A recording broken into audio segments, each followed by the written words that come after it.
दर्शकों, टाइम है 8 बजे और जैसे हमने आपको बताया था, उत्तर प्रदेश के रुझान लेकर हम आपके सामने आ रहे हैं। मैं हूं नाविका कुमार और मेरे साथ हैं मेरे सहयोगी सुशांत, जिनको खलबली इतनी सता रही है क्योंकि ये चाहते हैं कि नंबर जल्दी आए और मैं इन्हें कह रही हूं कि सस्पेंस बढ़ाया जाए।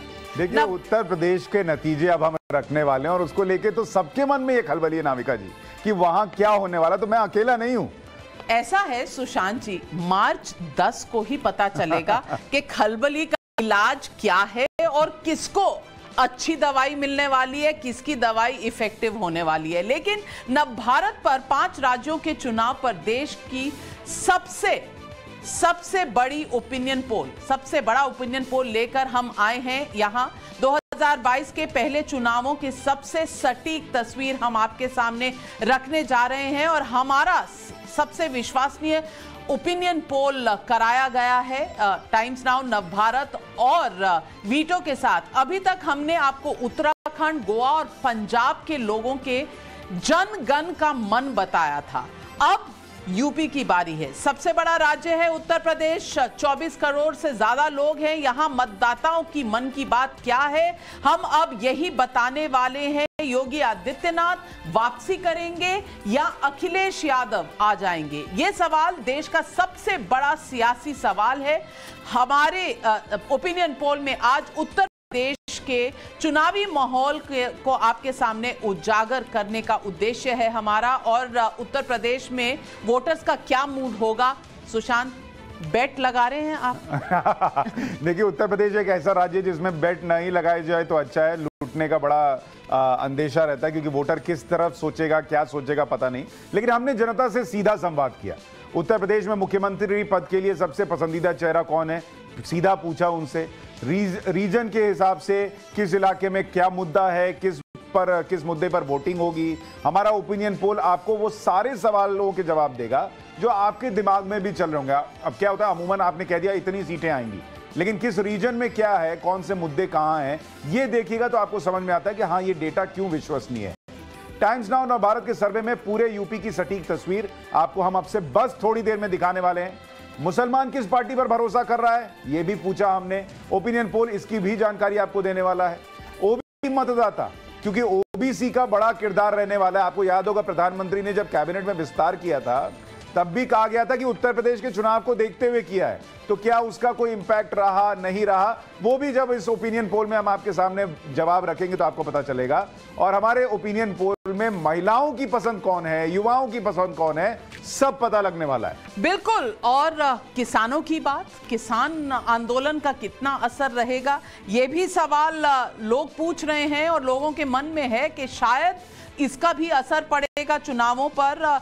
सामाजिक समीकरण और बाकी जो मुद्दे हैं, चाहे वो महंगाई कह लीजिए, चाहे वो बेरोजगारी कह लीजिए, सब मुद्दों पर हमने सवाल पूछे हैं। तो बिना वक्त गवाए पहला सवाल रख देते हैं। बिल्कुल, पहला सवाल रखने से पहले सस्पेंस बढ़ाना है तो पहले अपने मेहमानों को जरूर मिलवा देते हैं। और हमारे साथ आज इस शो पर हमारे साथ जुड़ रहे हैं शहजाद पूनावाला, बीजेपी के प्रवक्ता हैं। शांतनु गुप्ता जी भी हमारे साथ जुड़ रहे हैं। हमारे साथ आशुतोष जी हैं, पॉलिटिकल एनालिस्ट। घनश्याम तिवारी जी थोड़ी देर में हमारे साथ जुड़ेंगे और वारिस पठान जी AIMIM के लीडर हैं, हमारे साथ बस कुछ ही पलों में जुड़ने वाले हैं। तो पूरा माहौल बना दिया। अब एक बार आप ट्विटर पे किस हैशटैग से ट्विटर पर, हाँ, आपको भी जुड़ना है और आपको बताना है कि इन नतीजों में आपकी राय क्या है, आपके हिसाब से नतीजे सही हैं, नहीं है, आपको क्या लगता है, हर सवाल पर आपका जवाब क्या है। तो hashtag TN Navbharat opinion poll, इस पर आपको अपनी राय जल्द देते जाना है जैसे जैसे सवाल आएंगे। तो बिना वक्त गवाए पहला सवाल इस बड़ी स्क्रीन पर डालिए ताकि लोगों को दिखे। उत्तर प्रदेश में हमने पहला सवाल लोगों से पूछा कि किसान आंदोलन का चुनावी असर होगा या नहीं होगा। 41% लोगों को लगता है कि हां, असर होने वाला है। 45% लोगों को लगता है कि कोई असर नहीं होगा और 15%, करीब 16% लोगों को लगता है कि कह नहीं सकते कि असर होगा या नहीं होगा। बड़ी कांटे की टक्कर है 41 और 43 के बीच में, लेकिन शायद ये 16% के करीब जो वोटर हैं जो कहते हैं कह नहीं सकते, वो किस तरफ जाएंगे, नहीं की तरफ या हां की तरफ, ये रंग रूप बदल सकता है लोगों के मन का। तो सबसे पहला हमने यही सवाल पूछा लेकिन किसान आंदोलन सवाल में एक बड़ा दिलचस्प पहलू भी है। जब हम कह रहे हैं किसान आंदोलन का चुनावी असर होगा, तो क्या ये नेगेटिव इंपैक्ट ही होगा या ये भी हो सकता है कि कुछ लोगों को लगा हो प्रधानमंत्री ने किसानों के लिए कानून वापस ले लिया, क्या वो पॉजिटिव इंपैक्ट भी हो सकता है? ये भी इन आंकड़ों में छुपा हो सकता है। ये दोनों तरफ से मैं इसका जो जवाब है वो प्रिडिक्ट कर सकती हूं, क्योंकि बीजेपी कहेगी कि पॉजिटिव इंपैक्ट होगा और समाजवादी पार्टी कहेगी कि इसका नेगेटिव इंपैक्ट होगा। तो कम से कम इतनी राजनीति की समझ तो आप इतने साल से पत्रकारिता कर रही हैं, हाँ, तो इतना तो समझ ही गई हूं। कहते हैं पुराना चावल है आप।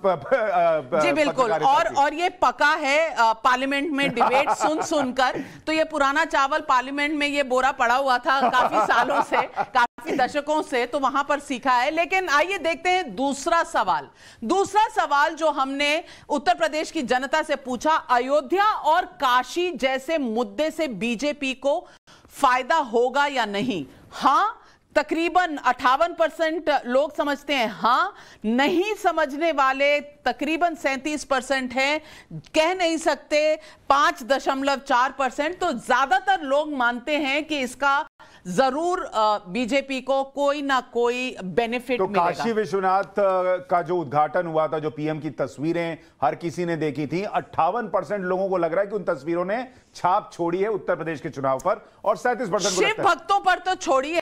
अब और राम भक्त भी हैं भाई, अयोध्या राम भक्त। हाँ, पर शिव भक्तों का पूछना पड़ेगा। कांग्रेस के कोई भी नेता हमारे साथ जैसे जुड़ते हैं तो शिव भक्तों का क्या हाल है वो जरूर पूछेंगे।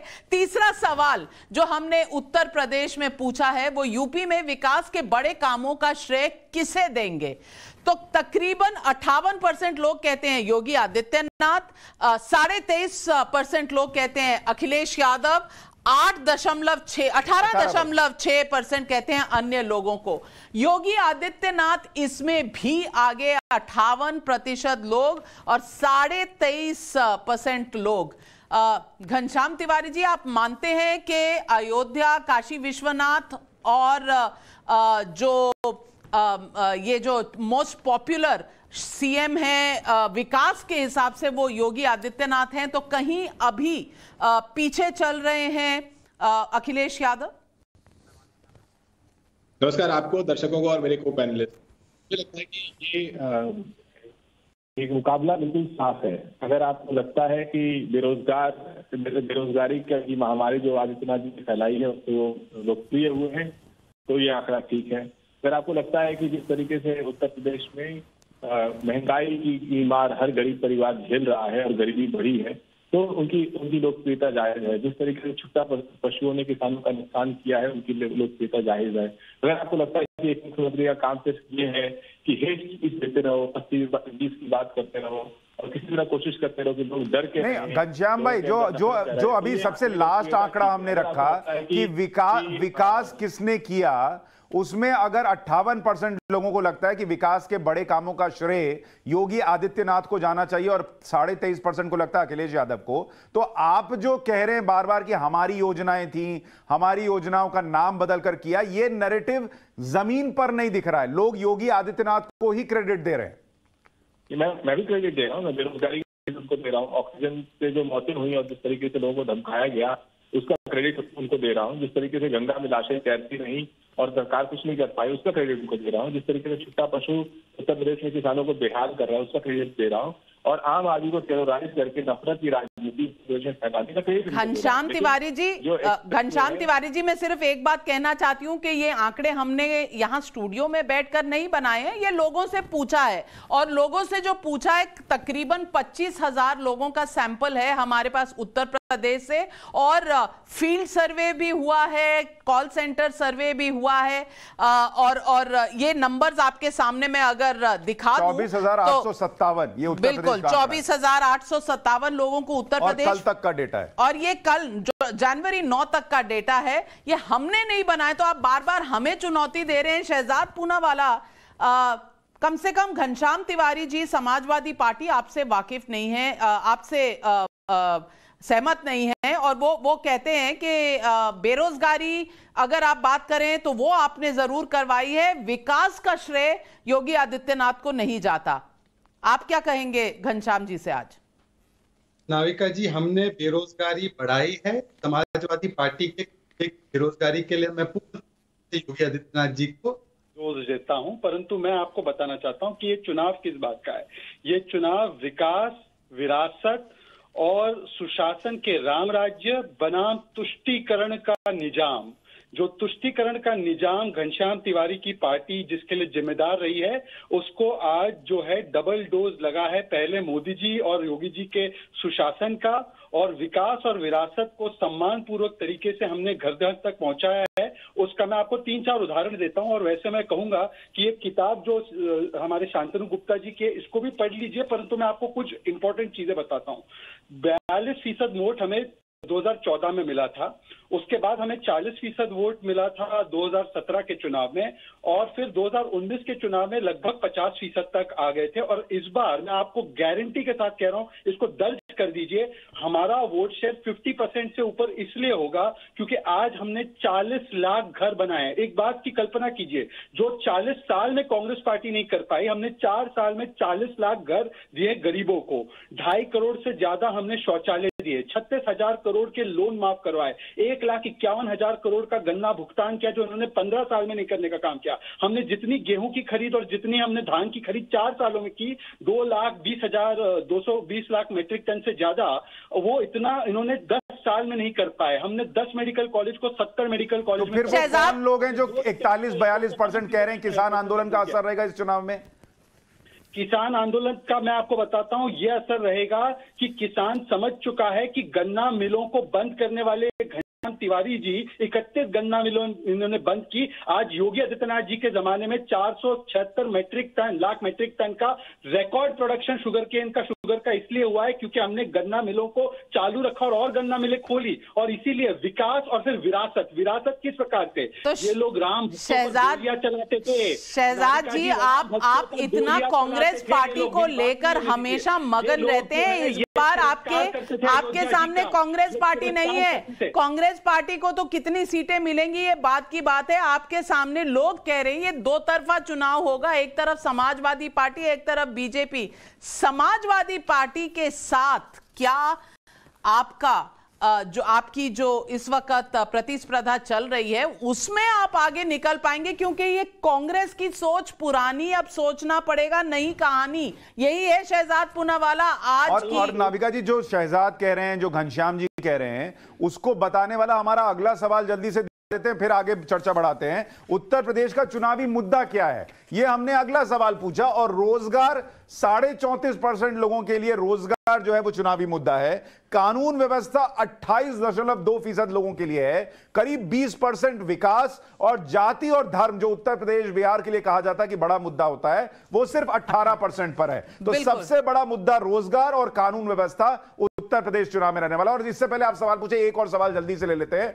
अगला सवाल जो हमने पूछा इस सर्वे के अंदर कि उत्तर प्रदेश में ओबीसी की पसंद कौन है, बीजेपी गठबंधन करीब 53%, समाजवादी पार्टी को 39%, बीएसपी को 5%, कांग्रेस को 2% और अन्य को 1.5%। तो जो उत्तर प्रदेश में अभी हम बात कर रहे थे कि ओबीसी के लिए बहुत कुछ किया गया, उसका असर इस ओपिनियन पोल में कम से कम दिख रहा है।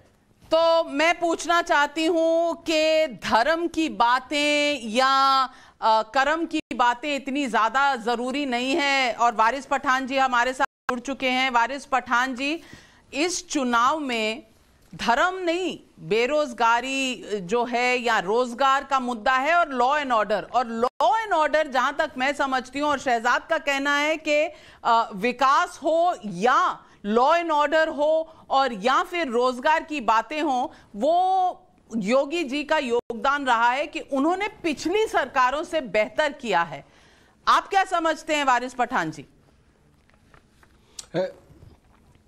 देखिए नाविका जी, मैं तो समझ रहा ये हूं कि Yogi ji as a CM Uttar Pradesh के पूरी तरह फेल हो चुके हैं और 10 मार्च के दिन उनका जाने का टाइम आ गया है। बाय बाय हो जाएगा, लोग उनको कर देंगे, क्योंकि उन्होंने कोई विकास का काम तो किया नहीं। उन्होंने काम किया नामकरण के सिवा काम किया उन्होंने अपनी इस्तेमाल किया ठोक डालूंगा वाला पॉलिसी। तो इसकी वजह से आज उत्तर प्रदेश में आप देख लो कितने लोगों की जानें चले गई। 2020 और 21 का आंकड़ा बताता है कि 15 लोगों को तो पुलिस कस्टडी में मार दिया गया, 450 लोगों की हत्या जेल कस्टडी में की गई। और योगी के लोग सवाल कर रहे हैं कि भाई जब पेट्रोल डीजल गैस का भाव कब कम होगा, उनके पास जवाब नहीं है। लखीमपुर पर सवाल कर रहे हैं, जवाब नहीं है। इसलिए योगी अब अपनी पुरानी स्टाइल में आ गए हैं बीजेपी वाले। ठीक है, मान लेते हैं योगी जी के पास किसी चीज का जवाब नहीं है। कह दिया कि 80% वर्सेस 20% का चुनाव है ये। अच्छा योगी ने कहा, नविका जी 10 सेकंड में कुछ फर्क नहीं पड़ेगा, आपका चैनल तो बहुत बड़ा है, 10 सेकंड 80% वर्सेस 20% बोलने की जरूरत क्यों पड़ी आपको पता है? क्योंकि लोग उनसे सवाल कर रहे थे, किसी का जवाब नहीं है।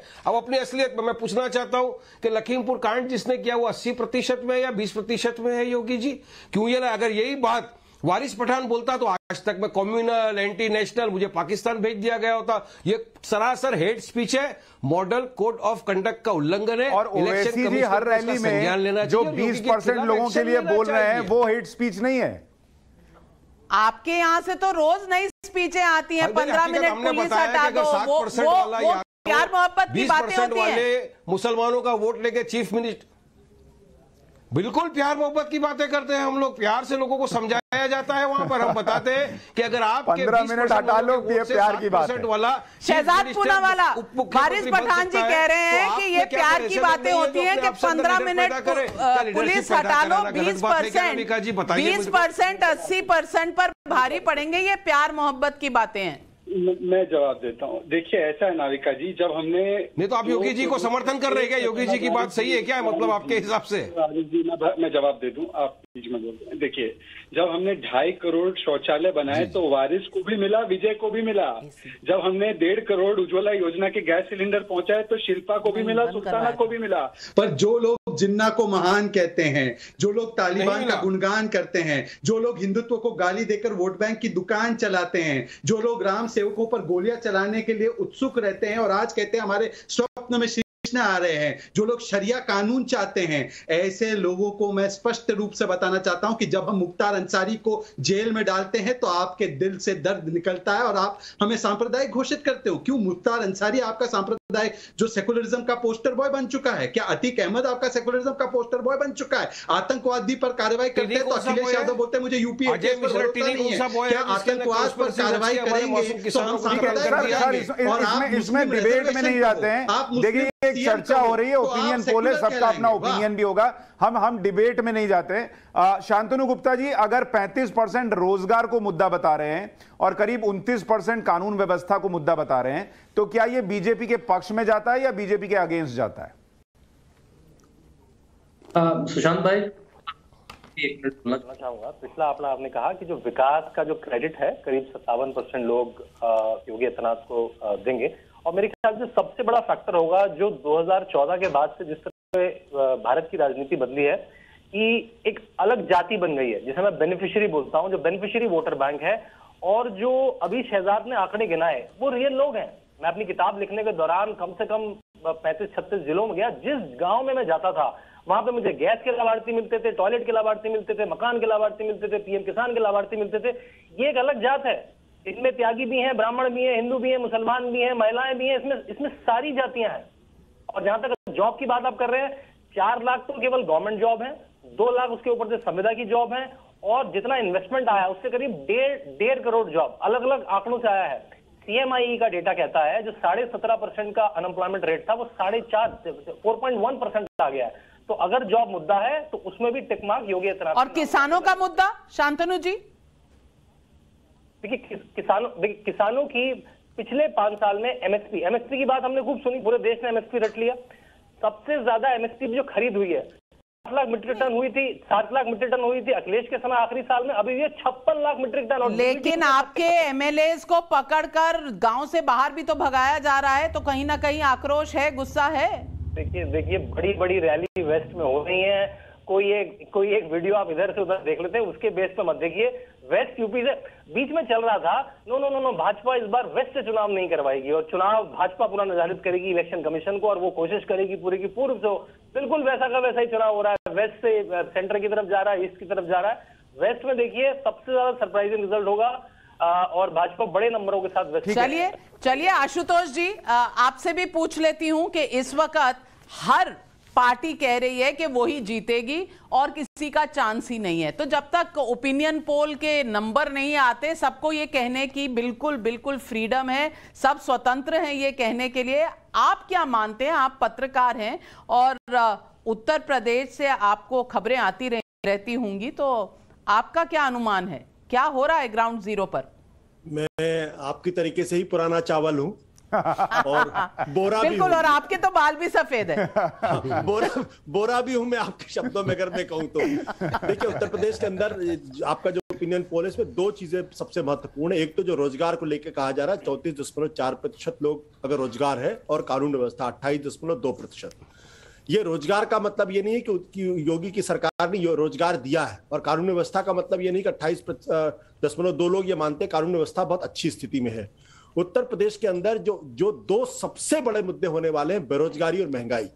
अगर इन बेरोजगारी और महंगाई के मसले पर उत्तर प्रदेश की योगी सरकार अगर अपने वोटरों को समझाने में कामयाब रहेगी तो उसको फायदा मिलेगा। अगर वोटरों को समझाने में कामयाब नहीं रहेगा तो बहुत बड़ी दिक्कत में फंसने वाली।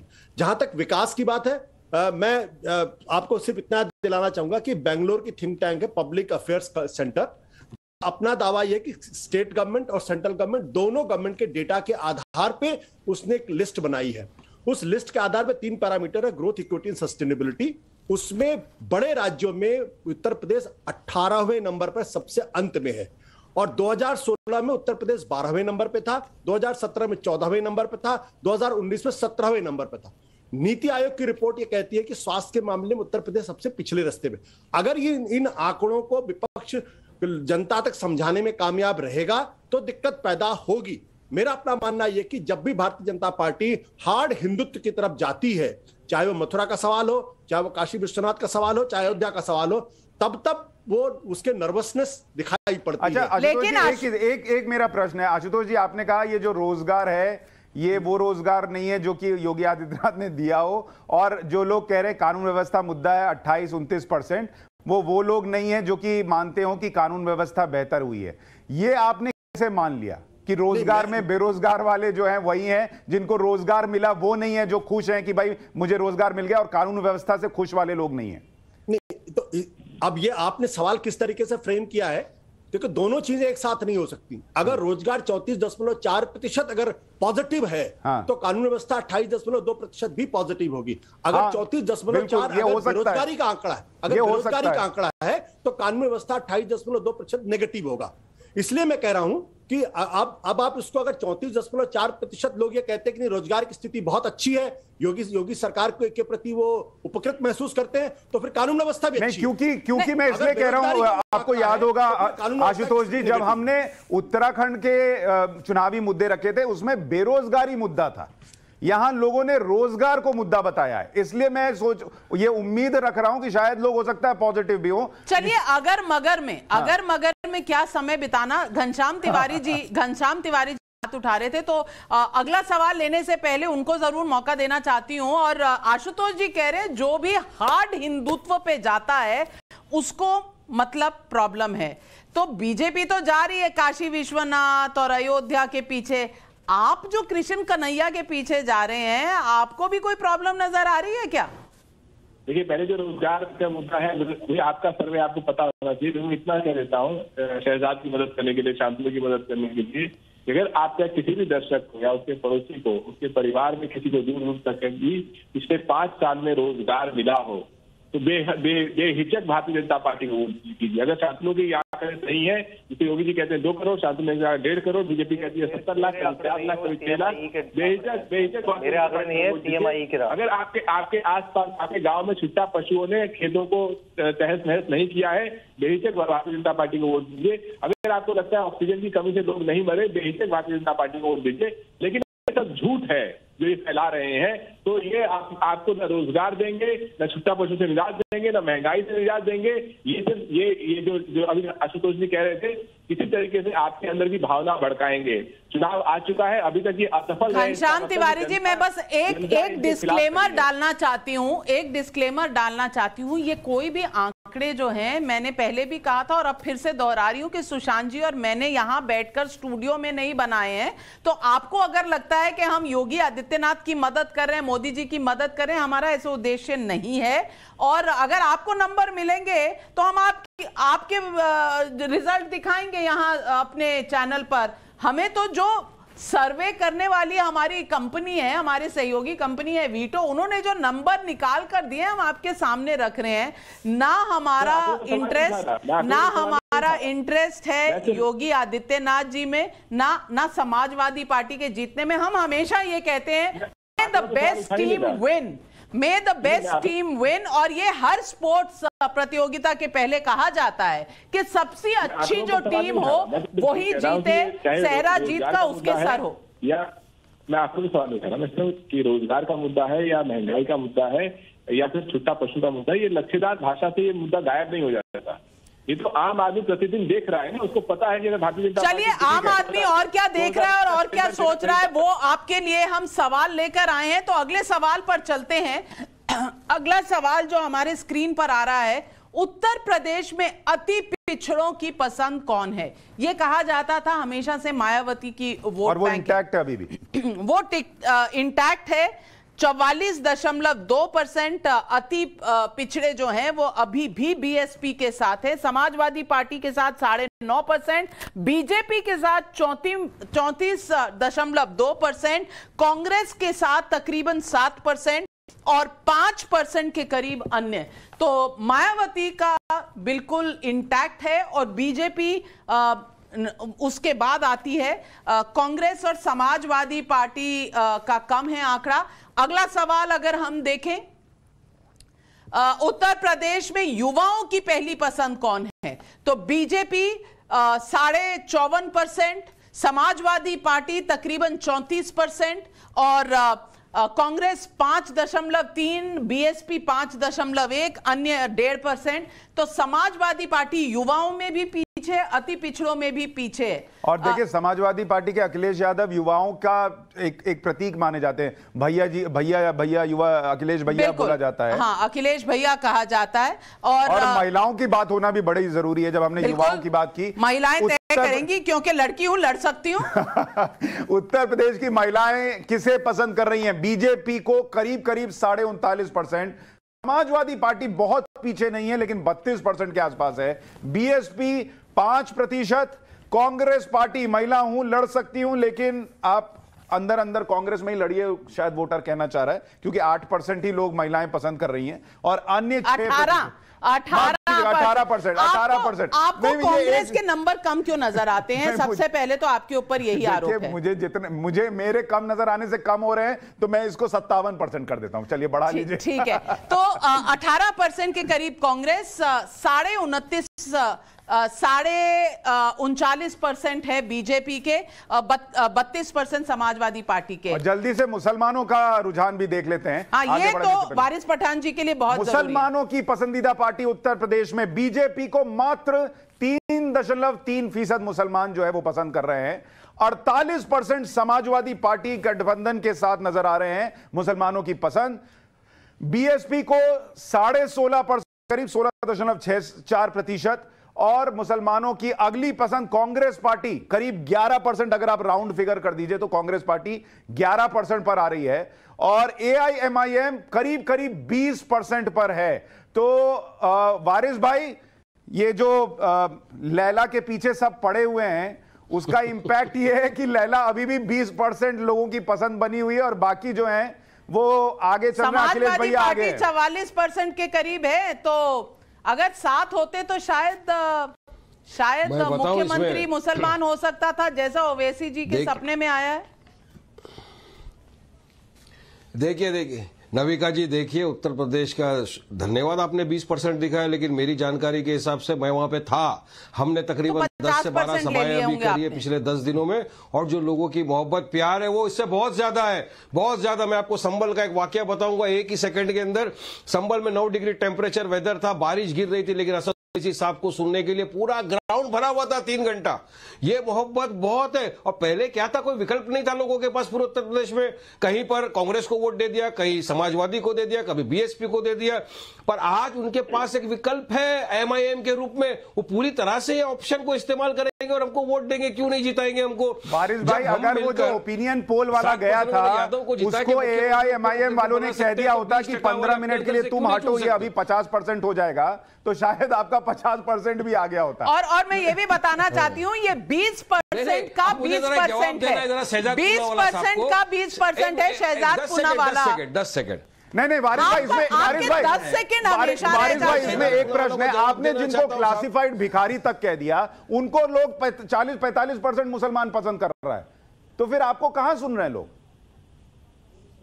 अरे ये तो वक्त दिखाएगा, उत्तर प्रदेश की जनता इसका जवाब देगी बैलेट के थ्रू। आप देख लीजिए ना क्या होता है। अरे हमको मिलेगा वोट इंशाल्लाह, उम्मीद है इस मर्तबा कि उत्तर प्रदेश में बहुत अच्छी रीत से हमारे उम्मीदवार जीतेंगे। और लखनऊ की असेंबली में एमआईएम के काफी सारे एमएलए जीत के जाएंगे। सभी हमारे मेहमान अंदर आना चाहते हैं इस डिबेट में। शहजाद पूनावाला सबसे पहले जी, क्योंकि मुझे इसके बाद आपसे अलविदा लेना पड़ेगा, तो मैं आखिरी कमेंट से इतना करना चाहूंगा। देखिए एक चीज मैं बताऊं, ये 19% 20% के चक्कर में ये तमाम जो बाकी के यहाँ पे बैठे ना, इनका सीक्रेट निकाह हो चुका है। ये मत समझिए कि अलग अलग लड़ रहे हैं, ये तो सिर्फ दिखावा स्क्रीन के सामने है। ये तलाक यहाँ पे करते हैं, पर इनका सीक्रेट निकाह ओवैसी का, समाजवादी का, ये कांग्रेस का, ये तीनों का निकाह हो चुका है। और ये निकाह करके तुष्टीकरण की राजनीति देखिए। घनश्याम तिवारी कहते हैं उनके एमपी कहते हैं तालिबान का गुणगान करना है। ओवैसी साहब कहते हैं कि मैं मुसलमान जो है पुलिस को दिखा देगा, ये मठ में चले जाएंगे बाबा। शहजाद भाई जाते जाते एक बात बताइए, इनका सीक्रेट निकाह छोड़िए, आप ये बताइए, आप कहते हैं आपने योजनाएं जो है बिना हिंदू देखे हुए सबको फायदा पहुंचाया। मुसलमान का निकाह बीजेपी से क्यों नहीं होता 3%? आप अभी भी 3%। नहीं, देखिए ऐसा है कि हमारे साथ वो तमाम मुसलमान हैं जिनको आपको बता दूं, हर एक जो स्कीम जो लागू की है उसके ज्यादातर बेनिफिशियरीज पिछड़े समाज के और गरीब समाज के लोग ही है। पर हम 3% मुसलमानों को दिया है। धर्म नहीं देखते। और जब हम कार्रवाई मुख्तार अंसारी पर करते हैं, जब हम कार्रवाई अतीक अहमद पर करते हैं, जब हम 3 तलाक का कानून लाते हैं, तो उससे भला मुसलमान महिलाओं का ही होता है। जब हम 18 से 21 साल वर्ष करते हैं महिलाओं के, पर ये 3% कैसे आ रहा है सर? मुसलमान महिलाओं के साथ ही होता है। 3% कैसे आ रहा है? ये 10% तो पहुंच जाता।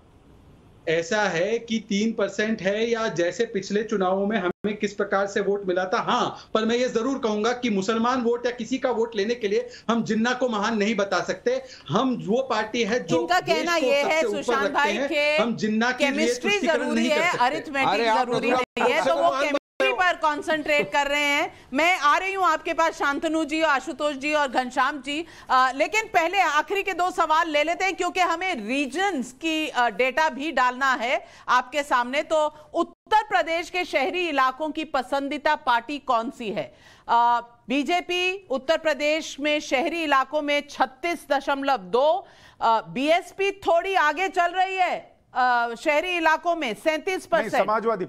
समाजवादी पार्टी आगे चल रही है, बीएसपी 2.3, कांग्रेस 16% के करीब और 9% के करीब अन्य। तो यहां पर समाजवादी पार्टी कम से कम शहरों में मात दे रही है बीजेपी। और ये बहुत दिलचस्प आंकड़ा है नाविका जी, क्योंकि बीजेपी अमूमन शहरी पार्टी मानी जाती थी। नहीं, पर जब से ये लोक कल्याण योजनाएं आए हैं तो इनका रूरल बेस, लेकिन ये बेस खोना भी एक मैसेज है ना कि आप ग्रामीण इलाकों में अगर योजनाओं का फायदा पहुंचा रहे हैं और शहरी वोटर आपसे भाग रहा है। यही हम हमेशा कहते हैं। तो बीजेपी के नेता हमें इस बात का जवाब नहीं देते कि मिडिल क्लास जो अमूमन शहरों में रहती है, क्या उनका साथ बीजेपी से जा रहा है? शांतनु जी, मैं आपसे ये सवाल का जवाब जरूर लूंगी। शहरी इलाकों के बाद अगला सवाल जो हमने पूछा लोगों से, वो ग्रामीण इलाकों पर था। और ग्रामीण इलाकों में देखिए, जो अभी हम बात कर रहे थे, बीजेपी करीब 42% लोगों की पसंदीदा पार्टी है। समाजवादी पार्टी करीब 36%, बीएसपी 15% के आसपास, कांग्रेस पार्टी 3.1% और अन्य जो हैं वो 4.6%। कांग्रेस पार्टी का 3% पर आना ग्रामीण इलाकों में ये दिखाता है नाविका जी कि जो उनका नारा 70-80 के दशक से चला कि हम गरीबी हटाएंगे, गांव का गरीब ये मानता है कि इनसे नहीं हो पाएगा। और अगर आप गरीब हट के यहां से वहां शिफ्ट हो गया क्योंकि योजनाओं का शायद फायदा पहुंच रहा है। शांतनु गुप्ता जी, ग्रामीण इलाकों में बीजेपी की पकड़ बढ़ रही है, ये अच्छी खबर होगी बीजेपी के लिए, लेकिन शहरी इलाकों में उनका दबदबा थोड़ा कम हो रहा है। क्या ये मिडिल क्लास परेशान है बीजेपी से इस वक्त? ये सवाल महंगाई के साथ भी सरोकार रखती है, लॉ एंड ऑर्डर के साथ भी, रोजगार के साथ भी। इसका जो है बड़ा पेचीदा सवाल का जवाब देना पड़ेगा। देखिए नाविका जी, गांव में भाजपा की पकड़ बढ़ रही है। भाजपा जिसको शहरी पार्टी कहा जाता था, उसके गांव में आपके सर्वे से नहीं, हमने देखा है पिछले 7 साल में जो बड़े बड़े चुनाव हुए हैं देश के और अलग प्रदेशों में, उसमें गांव में भाजपा को अच्छा वोट मिला है। आपका जो शहरी आंकड़ा है, मैं I take it with pinch of salt, क्योंकि उत्तर प्रदेश में 16 म्युनिसिपल कॉर्पोरेशन है जिसमें 14 में भाजपा के मेयर हैं और बड़ी पकड़ है। बड़े मार्जिन से उन्होंने अर्बन निकाय के चुनाव बार बार जीते हैं। बल्कि जब सपा की सरकार हुआ करती थी तब भी अर्बन निकाय के चुनाव भाजपा जीता करती थी। इसलिए मैं आपका ये डेटा सर गुस्ताखी माफ, लेकिन दिल्ली में भी ऐसा ही है, आपका मेयर होगा लेकिन आपके पास राज्य नहीं आता। दिल्ली में भी यही है, मेयर भी लोगों से चुन के आया है नाविका जी। मेयर मैंने अपने घर से दिल्ली में भी बनाया है, मेयर लोगों ने चुन के बनाया है। आपके पास है लेकिन राज्य आपके पास नहीं। बीजेपी तो चंडीगढ़ में भी मेयर ले लेती है, जहां आम आदमी पार्टी चिल्लाती रह गई तो बीजेपी मेयर कहां ले लेती है, इसको छोड़कर ये बताइए। आज तो सांसद भी भाजपा। आशुतोष जी, क्या ये बीजेपी के लिए कोई परेशानी का विषय है कि शहरी क्षेत्र का वोटर उनसे अलग हो रहा है, या उनके लिए ये बेहतर है कि भाई गांव का वोटर जो ज्यादा कहते हैं कि जुड़ा हुआ है, रहता था दूसरी पार्टियों से, अब वो उनके पास आ रहा है? नहीं, सबसे पहले तो मैं वारिस पठान साहब पर टिप्पणी करूंगा। वारिस पठान साहब को बताना चाहता हूं कि उत्तर प्रदेश का मुसलमान बहुत समझदार हो गया है। अफेयर इनसे करेगा, शादी किसी और से करेगा, गठबंधन वो कहीं और करेगा, इसलिए इस मुगालते में न रहे। हाँ, प्रेम जरूर करता होगा इनसे, इसको मैं वो नहीं करता हूं। देखिए, ये जो आपने प्रोफाइल दिया है, प्रोफाइल जो गांव का प्रोफाइल दिया, मुझे लगता है भारतीय जनता पार्टी के लिए ये अच्छी खबर है। अच्छी खबर इसलिए है क्योंकि भारतीय जनता पार्टी को हमेशा से माना जा रहा है कि भारतीय जनता पार्टी एक शहरी पार्टी है, मिडिल क्लास में उसको लेकर बहुत अट्रैक्शन बढ़ा है। लेकिन अगर उसका पेनिट्रेशन अगर गांव में बढ़ा है तो फिर ये समाजवादी पार्टी के लिए, बहुजन समाज पार्टी के लिए चिंता का सबब होना चाहिए। मेरा अपना मानना है कि उनका पेनिट्रेशन जरूर बढ़ा है, लेकिन इस हद तक बढ़ा है मुझे इस बात की उम्मीद नहीं थी। तो ऐसे में अगर गांव में जहां पे कास्ट इक्वेशन बहुत स्ट्रांग होता है, और उसका क्रेडिट इसलिए भी जाता है क्योंकि आरएसएस ने जो other than backward caste Yadav के अलावा उनने बहुत काम किया है, जो अदर देन जाटो कम्युनिटीज उनने बहुत काम किया है, और उसका फायदा इन आंकड़ों में मिलता हुआ दिखाई पड़ता है। यही कारण है कि आज की तारीख में भारतीय जनता पार्टी बहुत मजबूती के साथ उत्तर प्रदेश के अंदर चुनाव लड़ रही। अन्यथा जिस तरीके का मिसमैनेजमेंट कोविड के दौरान देखने को मिला था, उसमें उनको बहुत दिक्कत आती। अगर आज आप कम से कम मान रहे हैं कि कम से कम ग्रामीण इलाकों में बीजेपी का रुतबा बढ़ा है, और ये शायद चिंता की बात है। घनश्याम जी, मैं आपके पास आ रही हूं। अब छह रीजन्स हैं उत्तर प्रदेश के। मैं स्क्रीन पर रीजन्स को लाना चाहती हूं, और रीजन्स पश्चिमी उत्तर प्रदेश से शुरू करते हैं क्योंकि यहां सबसे ज्यादा बात हुई थी किसान आंदोलन की। पश्चिमी उत्तर प्रदेश में टोटल सीटें हैं 97, और उसमें से 56 से 59 सीटें आ रही हैं बीजेपी की। हमारे पोल में 36 से 39 आ रही हैं समाजवादी पार्टी की, 0 से 1 बीएसपी की, 2 से 3 कांग्रेस पार्टी की, अन्य की 0। तो पश्चिमी उत्तर प्रदेश जहां किसान आंदोलन बहुत तेज था, वहां पर इस वक्त बीजेपी 80 से जरूर नीचे आई है, 59 तक। पिछले चुनाव में उनकी 80 थी, लेकिन फिर भी समाजवादी पार्टी से आगे है। ये आंकड़ा याद रखिएगा। हमने ऊपर दर्शकों के लिए बता दूं, ऊपर हम इन आंकड़ों का मीन डाल रहे हैं, तो अगर आप देखेंगे बीजेपी को इस वक्त 403 में 57 सीट दिख रही है, समाजवादी पार्टी को 37, बीएसपी को 1, कांग्रेस को 2 और अन्य का खाता नहीं खुला है। तो यहां बीजेपी का अगर एवरेज आप निकालिएगा तो 57 सीट आ सकती है। बिल्कुल, 57.5 तो कर नहीं सकते, तो 57 ही रखा है हमने। अगला हम रीजन अगर देखें तो वोट शेयर पहले देख लेते हैं। पश्चिमी उत्तर प्रदेश का वोट शेयर जो है, वोट शेयर बीजेपी को अगर आप देखेंगे करीब 37.5% के आसपास वोट शेयर है। कमाल की बात यह है कि समाजवादी पार्टी का वोट शेयर बीजेपी से ज्यादा है, लेकिन सीटें उसकी बीजेपी से करीब 20 कम है। तो समाजवादी पार्टी को 38% वोट शेयर है, बीएसपी को 14.5% है, कांग्रेस को करीब करीब 5% और अन्य के खाते में 5% है। तो यहां वोट शेयर ज्यादा है। घनश्याम तिवारी जी, आप बता सकते हैं कि ज्यादा वोट शेयर, सीटें कम, इसका क्या मैजिक है? इसका मैजिक आप लोग बताएंगे। अमूमन ऐसा होता है कि जब जहाँ वोट शेयर ज्यादा होता है वहाँ सीटें ज्यादा होती हैं। और अगर आप पश्चिमी उत्तर प्रदेश में देखिए, जिस तरीके से किसानों को अपमानित किया गया, उस तरीके से जिस तरीके से किसान आंदोलन में पश्चिम, आप अपमानित तो कह रहे हैं, लेकिन माफी भी तो मांगी गई है, आप उसको क्यों अंडरराइट नहीं करते? ये प्रधानमंत्री जी की माफी और घड़ियाली आंसू में कौन सा ज्यादा अच्छा मुहावरा है मुझे पता नहीं, लेकिन 700 से अधिक किसान शहीद हो गए। टेनी अभी भी मंत्री बने हुए हैं। घनश्याम भाई, आप बात पूरी करें उससे पहले बस सरल शब्दों में थोड़ा सा दर्शकों के लिए क्लियर कर दूं। कई बार दर्शकों को भी लगेगा कि अगर 38% इनका वोट शेयर है, 38% के करीब बीजेपी का है, तो समाजवादी पार्टी की सीटें कम क्यों हैं? तो ये कई बार ऐसा होता है कि आप जहां पर जीत रहे हैं वहां पर वोट शेयर आपका ज्यादा है, लेकिन आप हर जगह उसको कन्वर्ट नहीं कर पा रहे हैं सीटों में। तो क्योंकि आपका वोट बिखरा हुआ ज्यादा है, बिखरा हुआ ज्यादा है, ज्यादा एरिया पर आपका वोट होगा, लेकिन कॉन्सेंट्रेटेड जिसका वोट होगा शायद वो सीट में कन्वर्ट हो रहा है। शांतनु जी, मैं गलत कह रही हूं? शाजिया इल्मी जी, स्वागत है आपका टाइम्स नाउ नवभारत के ओपिनियन पोल पे। पर शांतनु जी, ये वोट शेयर तकरीबन नेक टू नेक है, लेकिन 20 सीटें पीछे है समाजवादी पार्टी। ये कहां से आप एक्सप्लेन कर पाएंगे?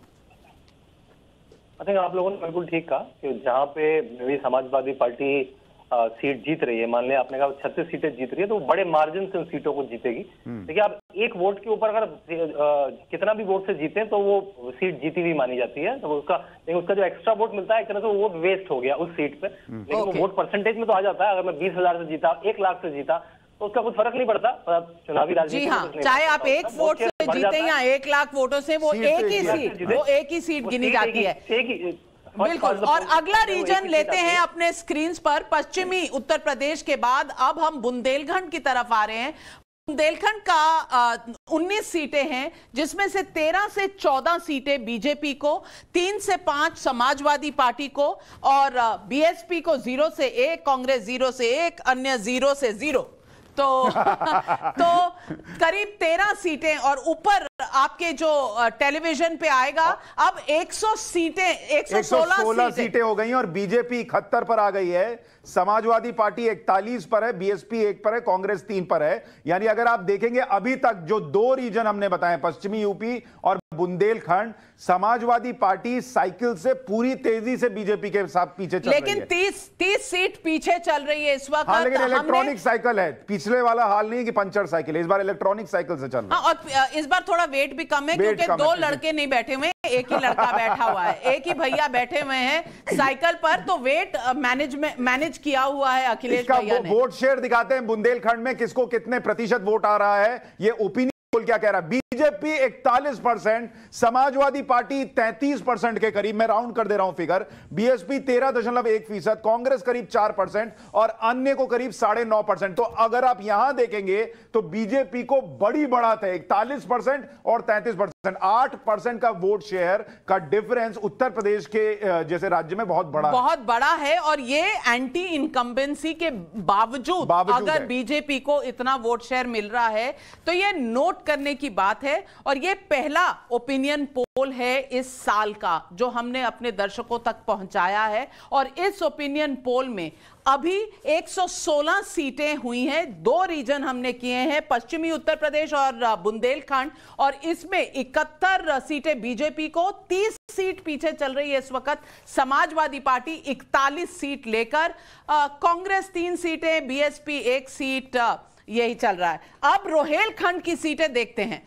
रोहेलखंड में अगर हम रीजन उठाएं तो रोहेलखंड में 31 से 36 सीटें, टोटल 52 में से 36 सीटों तक बीजेपी का आंकड़ा जा सकता है। 16 से 17 सीटें जाएगा समाजवादी पार्टी का, बीएसपी का जा रहा है 1 से 2 सीट तक, कांग्रेस 1 सीट पर, अन्य 0 सीट पर। तो ये नाविका जी, ये आंकड़ा बहुत इंपॉर्टेंट है उत्तर प्रदेश के चुनाव के लिहाज से, क्योंकि रोहेलखंड का इलाका वो इलाका है जहां मुस्लिम पॉपुलेशन थोड़ी ज्यादा है। और अगर समाजवादी पार्टी मुसलमानों की बड़ी पसंद होने के बावजूद 16 से 17 सीट पर है और बीजेपी अगर 31 से 36 सीट पर पहुंच रही है, तो इसका मतलब यह है कि जिस पोलराइजेशन की बात हो रही थी वो पोलराइजेशन हो रहा है, लोग जो है उस दिशा में देख रहे हैं। बिल्कुल पोलराइजेशन हो रहा है। और तीन रीजन्स को देखने के बाद 168 सीटों पर हमारे को अभी तक रुझान मिल चुके हैं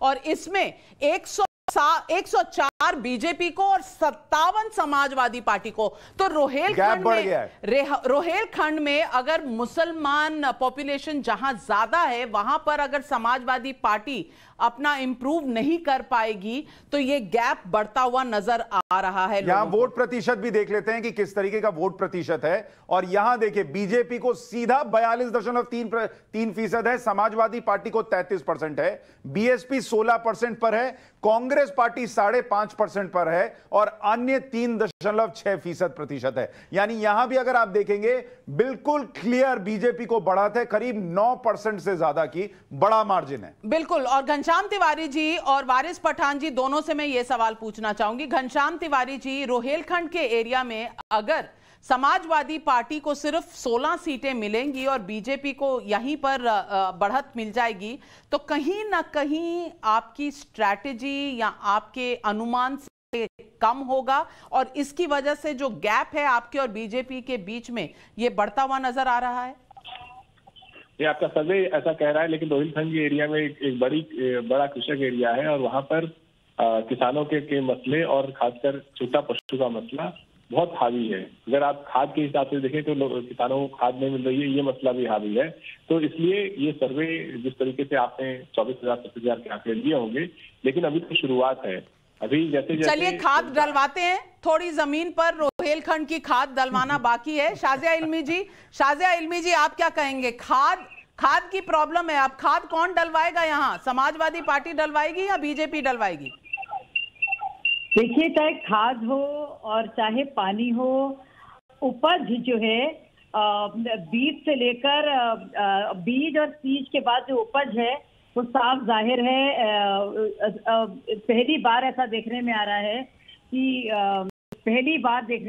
है कि फसल जो है वो भारतीय जनता पार्टी ने पहली बार उसको सींच कर बीज से लेकर पहली बार, ये तो दूसरी बार हो रहा है ना। अगर ये नंबर है तो दूसरी बार आपको बढ़त मिल रही है। एक बहुत जरूरी बात कहना चाह रही हूँ कि मैं सरप्राइज नहीं हूँ, हर जगह काफी अच्छा प्रदर्शन दिख रहा है।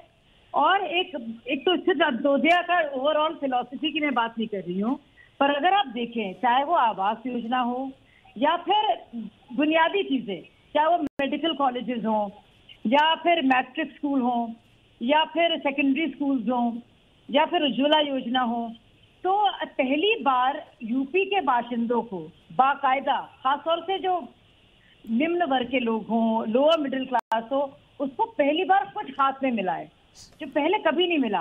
पहले बातें बहुत मिली, ठीक है, मतलब वो हाथ में मिला है तो वो हाथ से वोट भी इधर पड़ रहा है। जल्दी से सुशांत जी बहुत जरूरी बात जो कह रही हैं, ये बीजेपी का हर नेता, हर प्रवक्ता इस बात पर एम्फसाइज करता है। और बीजेपी का जो सिस्टम है पन्ना प्रमुख का या कम्युनिकेशन का, घर से घर, और खास करके ये जो लाभार्थी जो होते हैं उनके साथ जो कम्युनिकेशन होता है, क्या ये फर्क नहीं है कि मतलब प्रॉब्लम्स है, बेरोजगारी है, या आप कहें तो लॉ एंड ऑर्डर ऐसा नहीं है कि 100% गुड हो गया, पहले से बेहतर होगा, लेकिन कम्युनिकेशन क्या बेटर है बीजेपी का?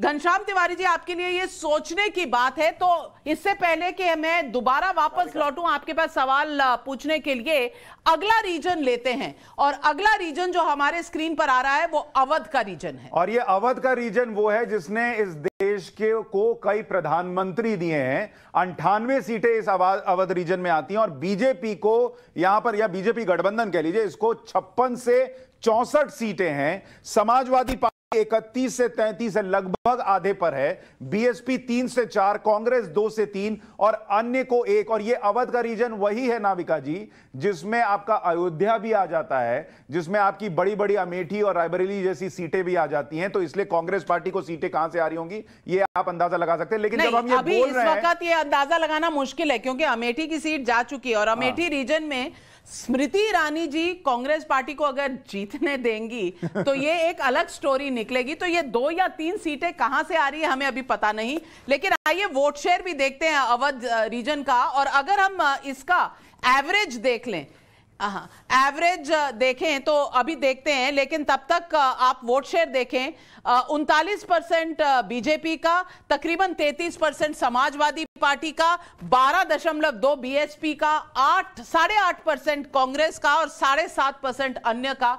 तो यहां भी तकरीबन 6% का फासला है। अभी आपने 4 रीजन बताएं, और उन 4 में से 3 में बीजेपी ने समाजवादी पार्टी से ऑन एन एवरेज 7 से 8% का गैप बनाकर रखा है वोट शेयर में। एक रीजन है सिर्फ वेस्टर्न उत्तर प्रदेश का, जहां दोनों लगभग नेक टू नेक हैं। और इसका अगर हम मीन देखें तो आप टॉप लाइन में देखिएगा, हम सीटों का प्रोजेक्शन दिखा रहे हैं। अब वो भी सस्पेंस बना रहे हैं हमारे प्रोड्यूसर साहब। डालिए भाई प्रोड्यूसर साहब, दर्शक जो हैं वो देखना चाह रहे हैं कहां तक पहुंच गए आंकड़ा 403 में।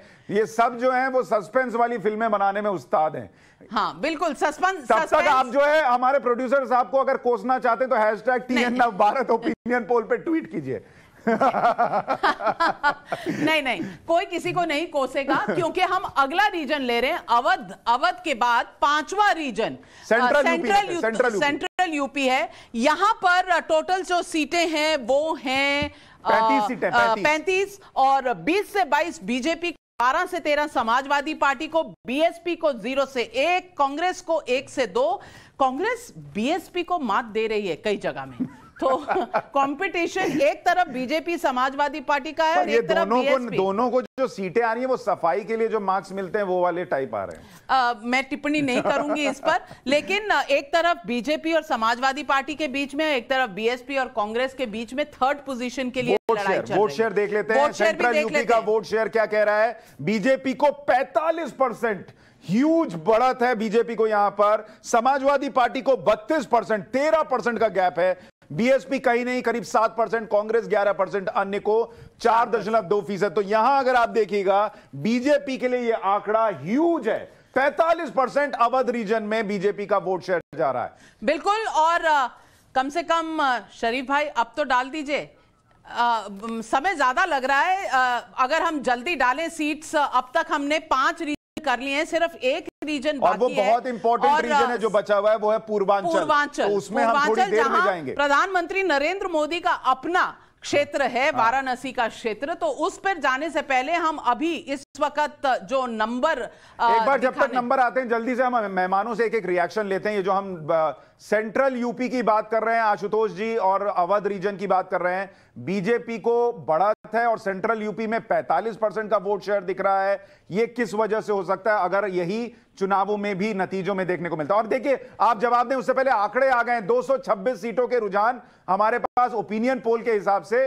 बीजेपी 164 पर है नाविका जी, 89 पर समाजवादी पार्टी, बीएसपी 10, कांग्रेस 6 और अन्य 1। जी हां, तो इस वक्त 5 रीजन्स हो चुके हैं, अब रह गए रह गए और 2 रीजन्स। मेरे ख्याल से इसमें अभी और आंकड़ा बढ़ेगा, एक रीजन का और आंकड़ा जोड़ना बाकी है। हाँ, इसमें एक आंकड़ा अभी और आना है और हम अभी सेंट्रल यूपी ऐड नहीं हुआ है। हाँ, सेंट्रल यूपी का ऐड नहीं हुआ है, वो भी ऐड होता रहेगा। लेकिन इससे पहले कि ये आंकड़े इस पर आए, मैं पूछना चाहती हूँ आशुतोष जी, ये जो बीजेपी की बढ़त आपको तकरीबन हर हिस्से में नजर आ रही है उत्तर प्रदेश के, आपको लगता है कि ये मेंटेन रहेगी? 4 हफ्तों का समय है चुनाव शुरू होने में, और इस वक्त जो कोरोना की लहर है, हम 3rd वेव के बीच में हैं, अभी डिजिटल रैलीज का समय है, क्योंकि चुनाव आयोग ने कहा है कि कम से कम 15 जनवरी तक कोई रैलीज नहीं होंगी। इसका भी असर पड़ेगा क्या चुनाव पर? नाविका, अगर ये जो समाजवादी पार्टी का जो परफॉर्मेंस दिख रहा है, ये पिछले 30 सालों का सबसे बेहतर परफॉर्मेंस है। क्योंकि जब पिछले 2012 में जब समाजवादी पार्टी ने सरकार बनाई थी तो उनको तकरीबन 30% वोट मिला था, और उसके पहले जब बीजेपी ने सरकार बनाई थी तब भी उनको तकरीबन 28 से 29% वोट मिला था। तो इसका मतलब यह कि समाजवादी पार्टी इस वक्त उत्तर प्रदेश के अंदर बीजेपी समाजवादी पार्टी के बीच में रेस है, और समाजवादी पार्टी अपना बेस्ट परफॉर्मेंस पिछले 20-25 साल का कर रही है। मुझे ऐसा लगता है कि आने वाले दिनों में ये जो अंतर है, ये अंतर घटेगा, और ये इस पर डिपेंड करता है कि समाजवादी पार्टी बेरोजगारी और प्राइस राइज को कितना बड़ा मुद्दा बना पाती है। अगर नहीं बना पाएगी तो ये आंकड़ा जो है ये समाजवादी पार्टी के लिए घाटे का सौदा साबित होगा और बीजेपी के लिए फायदे का सौदा साबित होगा। और घनश्याम तिवारी जी, यही सवाल मैंने पहले भी पूछा था घनश्याम तिवारी जी, और घनश्याम तिवारी जी, सवाल यह है कि जो लाभार्थियों की लिस्ट है, बीजेपी का जो काडर है, जो आशुतोष जी ने पहले भी कहा था कि आरएसएस का काडर काम करता रहता है जमीन पर, क्या यही फर्क होगा? क्योंकि कम्युनिकेशन जरूरी है। आपने काम बहुत किया होगा, लेकिन क्या पिछली बार भी आपका नारा था किसका काम बोले, और अखिलेश यादव सबने कहा था कि यंग चीफ मिनिस्टर है, काम किया था, लेकिन वो तब्दील नहीं हुआ वोट में। क्या यही फर्क है कहीं ना कहीं? और शायद कम्युनिकेशन और लोगों के साथ डायरेक्ट इंटरैक्शन आप कन्वे करके कन्विंस कर पा रहे हैं कि नहीं, कन्वर्ट कर पा रहे हैं इसको, जो आपको जो बढ़त मिल रही है इसको सीटों में, क्या ये सबसे बड़ी चुनौती रहेगी आपके लिए? देखिए, अगर आप रैलियों की बात करें, जिस तरीके से विजय यात्रा निकली या परिवर्तन रैलियां हुई, तो ये स्पष्ट है कि जनता किसके साथ खड़ी है, पहली बात। दूसरी बात कि जैसा आशुतोष जी ने कहा, और ये जो आंकड़ा आप देख रही हैं, इसमें एक एनोमली है कि एक तरफ भाजपा के, भारतीय जनता पार्टी के कैंडिडेट्स लोगों को पता है सिटिंग एमएलए है, क्योंकि समाजवादी पार्टी के कैंडिडेट्स अभी घोषित नहीं हुए हैं, जिसका असर जो है चुनाव में पड़ेगा कि अंत में कैंडिडेट चुना जाता है, पार्टी भी रहती है, कैंडिडेट चुना जाता है, और उसका असर भी इस चुनाव में पड़ेगा। अंतिम बात, जो भारतीय जनता पार्टी का कम्युनिकेशन अगर इतना ही स्ट्रांग होता, अगर इनके आंकड़ों में इतना कम होता, तो मुख्यमंत्री हेट स्पीच नहीं कर रहे होते, 80-20 की बात नहीं कर रहे होते, केशव प्रसाद मौर्य हेट स्पीच नहीं कर रहे होते, और नरेंद्र मोदी जी को यहाँ पर नाविका जी, जो आप भी चूंकि इतना पॉलिटिकल पार्टीज को कवर करती रही हैं, पॉलिटिक्स कवर करती रही हैं, जो घनश्याम जी कह रहे हैं कि बीजेपी का कैंडिडेट लोगों को पता है कि सिटिंग एमएलए है, कई एमएलए के तो टिकट भी कट सकते हैं, जो जानकारी बाहर आ रही है। शांतनु जी, घनश्याम तिवारी जी को लिस्ट आपने पहले भिजवा दी है क्या? घनश्याम तिवारी जी से मैं कहना चाहूंगी, अगर इतनी सपा का इतना बढ़िया प्रदर्शन अगर होता तो शायद अखिलेश जी को जिन्ना जी याद नहीं आते। Krishna Kanhaiya,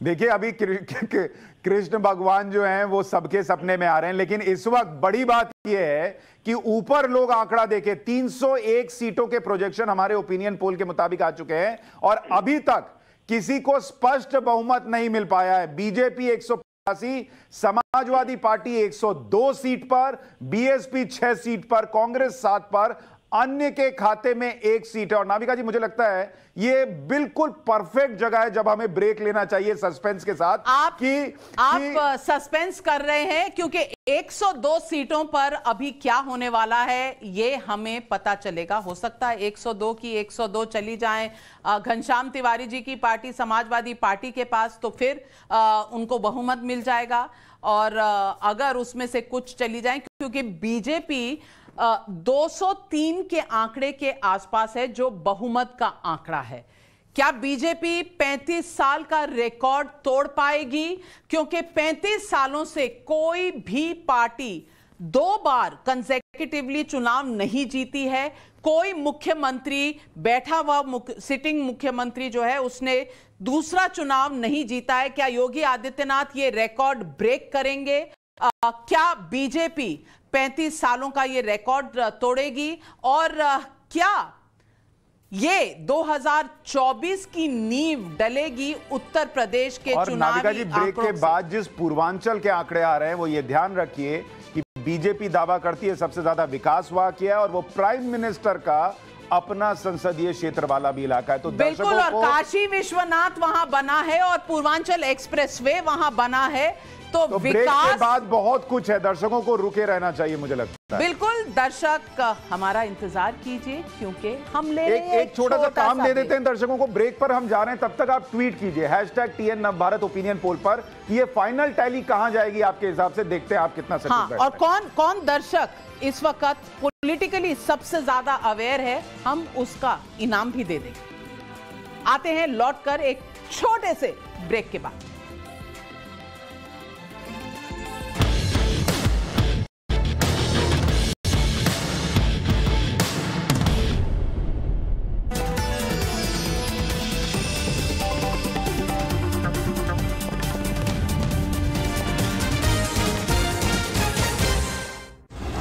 Powered by MediBuddy. Unlimited doctor consultations with MediBuddy Gold.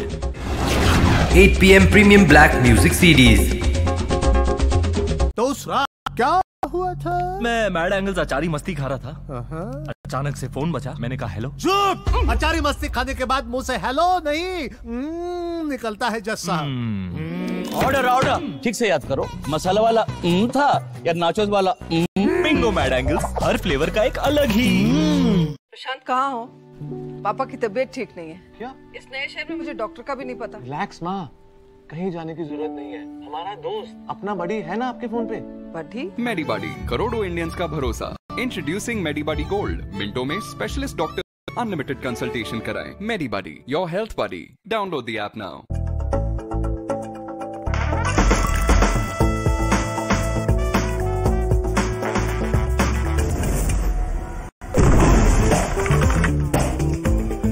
Always been on 8 main.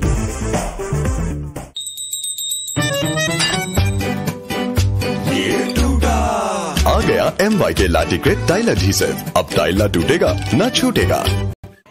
क्या एक रात में पूरी जिंदगी जी सकते? ट्राई करते हैं।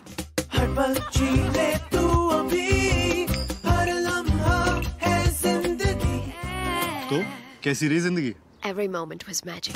Make every moment a magic moment. Century MDF का प्रीमियम प्लस है ना, हायर डेंसिटी है, water resistant, termite and borer resistant भी। यानी ये है जहाँ नो टेंशन वहाँ। Premium plus by Century Prowud. लोग कहते हैं कि आइसक्रीम हम नहीं खा पाते, एक झंझनाहट सी दांत में लगती है, ये अपने आप शायद नहीं जा पाएगी। सेंसोडाइन झंझनाहट से सुरक्षा देता है। लोग जो वो नहीं खा पा रहे थे कई सालों से, उसको भी वो खा पाते हैं। इसीलिए मैं सेंसोडाइन को रिकमेंड करता हूँ।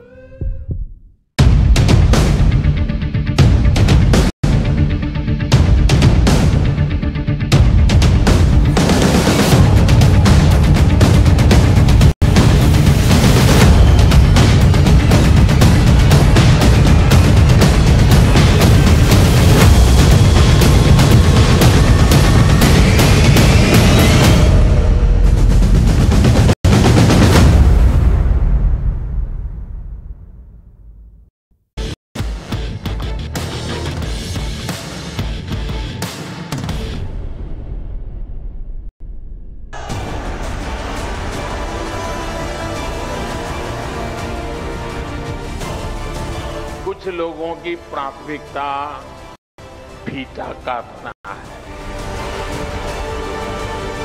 हम लोगों की प्राथमिकता योजनाओं को समय पर पूरा करना है।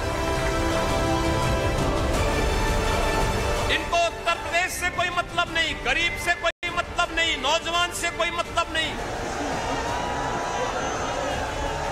ये वो चिरंजीवी है, इन्हें कुछ नहीं पता। अगर किसी को किसी से मोहब्बत है यानी मैं लैला हूं, ये तमाम मेरे मजदूर हैं।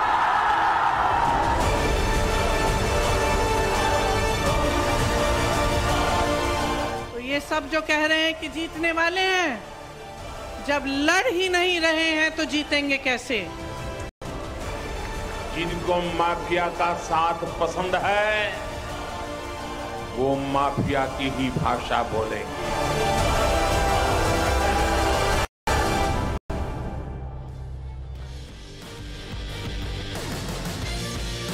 5 राज्यों के चुनाव के बाद ये पहला सबसे बड़ा opinion poll times now Navbharat पर हम आपके लिए लेकर आए हैं और इसमें 60,000 लोगों का हमने मन टटोला है। इसलिए जन गण का मन हम देखकर आए हैं और सिर्फ उत्तर प्रदेश में तकरीबन 25,000 लोगों से फील्ड सर्वे और कॉल सेंटर के कॉल्स के द्वारा हमने पूछा है और ये है हमारी पूरी। गोवा में हमने रुझान जो दिखाए थे आपको 6 बजे से हम दिखा रहे हैं, 6,000 से ज्यादा रिस्पोंडेंट्स गोवा में, पंजाब में 18,500 से ज्यादा, तकरीबन 11,500 उत्तराखंड में और 25,000 रिस्पोंडेंट्स उत्तर प्रदेश में। और ये जो रुझान है ये 31 दिसंबर से 9 जनवरी यानी कि कल के हमने ये सर्वे इंक्लूड किए हैं। इसका मतलब है कि चुनाव आयोग के तारीखों के बाद ताजा माल है, जिसको हम कहते हैं एकदम ताजा माल लेकर आए हैं। और दर्शकों को हम ये बता दें कि आप ऊपर स्क्रीन पर जो देख रहे हैं वो सबसे जरूरी आंकड़े हैं। उत्तर प्रदेश का रुझान हम बता रहे हैं जिसमें 185 सीट पर बीजेपी है, 102 पर सपा है, बीएसपी 6 पर है और कांग्रेस पार्टी जो है वो 7 पर, अन्य 1 पर। अभी तक हमने आपको 301 सीटों का हाल बताया और ये 301 सीटें कहां से आई हैं, जल्दी से एक रिकैप, फिर हम आएंगे फाइनल आंकड़े पर। और सबसे पहले आपको और वो फाइनल आंकड़ा पूर्वांचल का है, लेकिन उससे पहले पश्चिमी उत्तर प्रदेश में 56 से 59 सीटें बीजेपी को, 36 से 39 सीट्स समाजवादी पार्टी को, बीएसपी को तकरीबन 0 से 1, 2 से 3 कांग्रेस पार्टी को, अन्य को 0।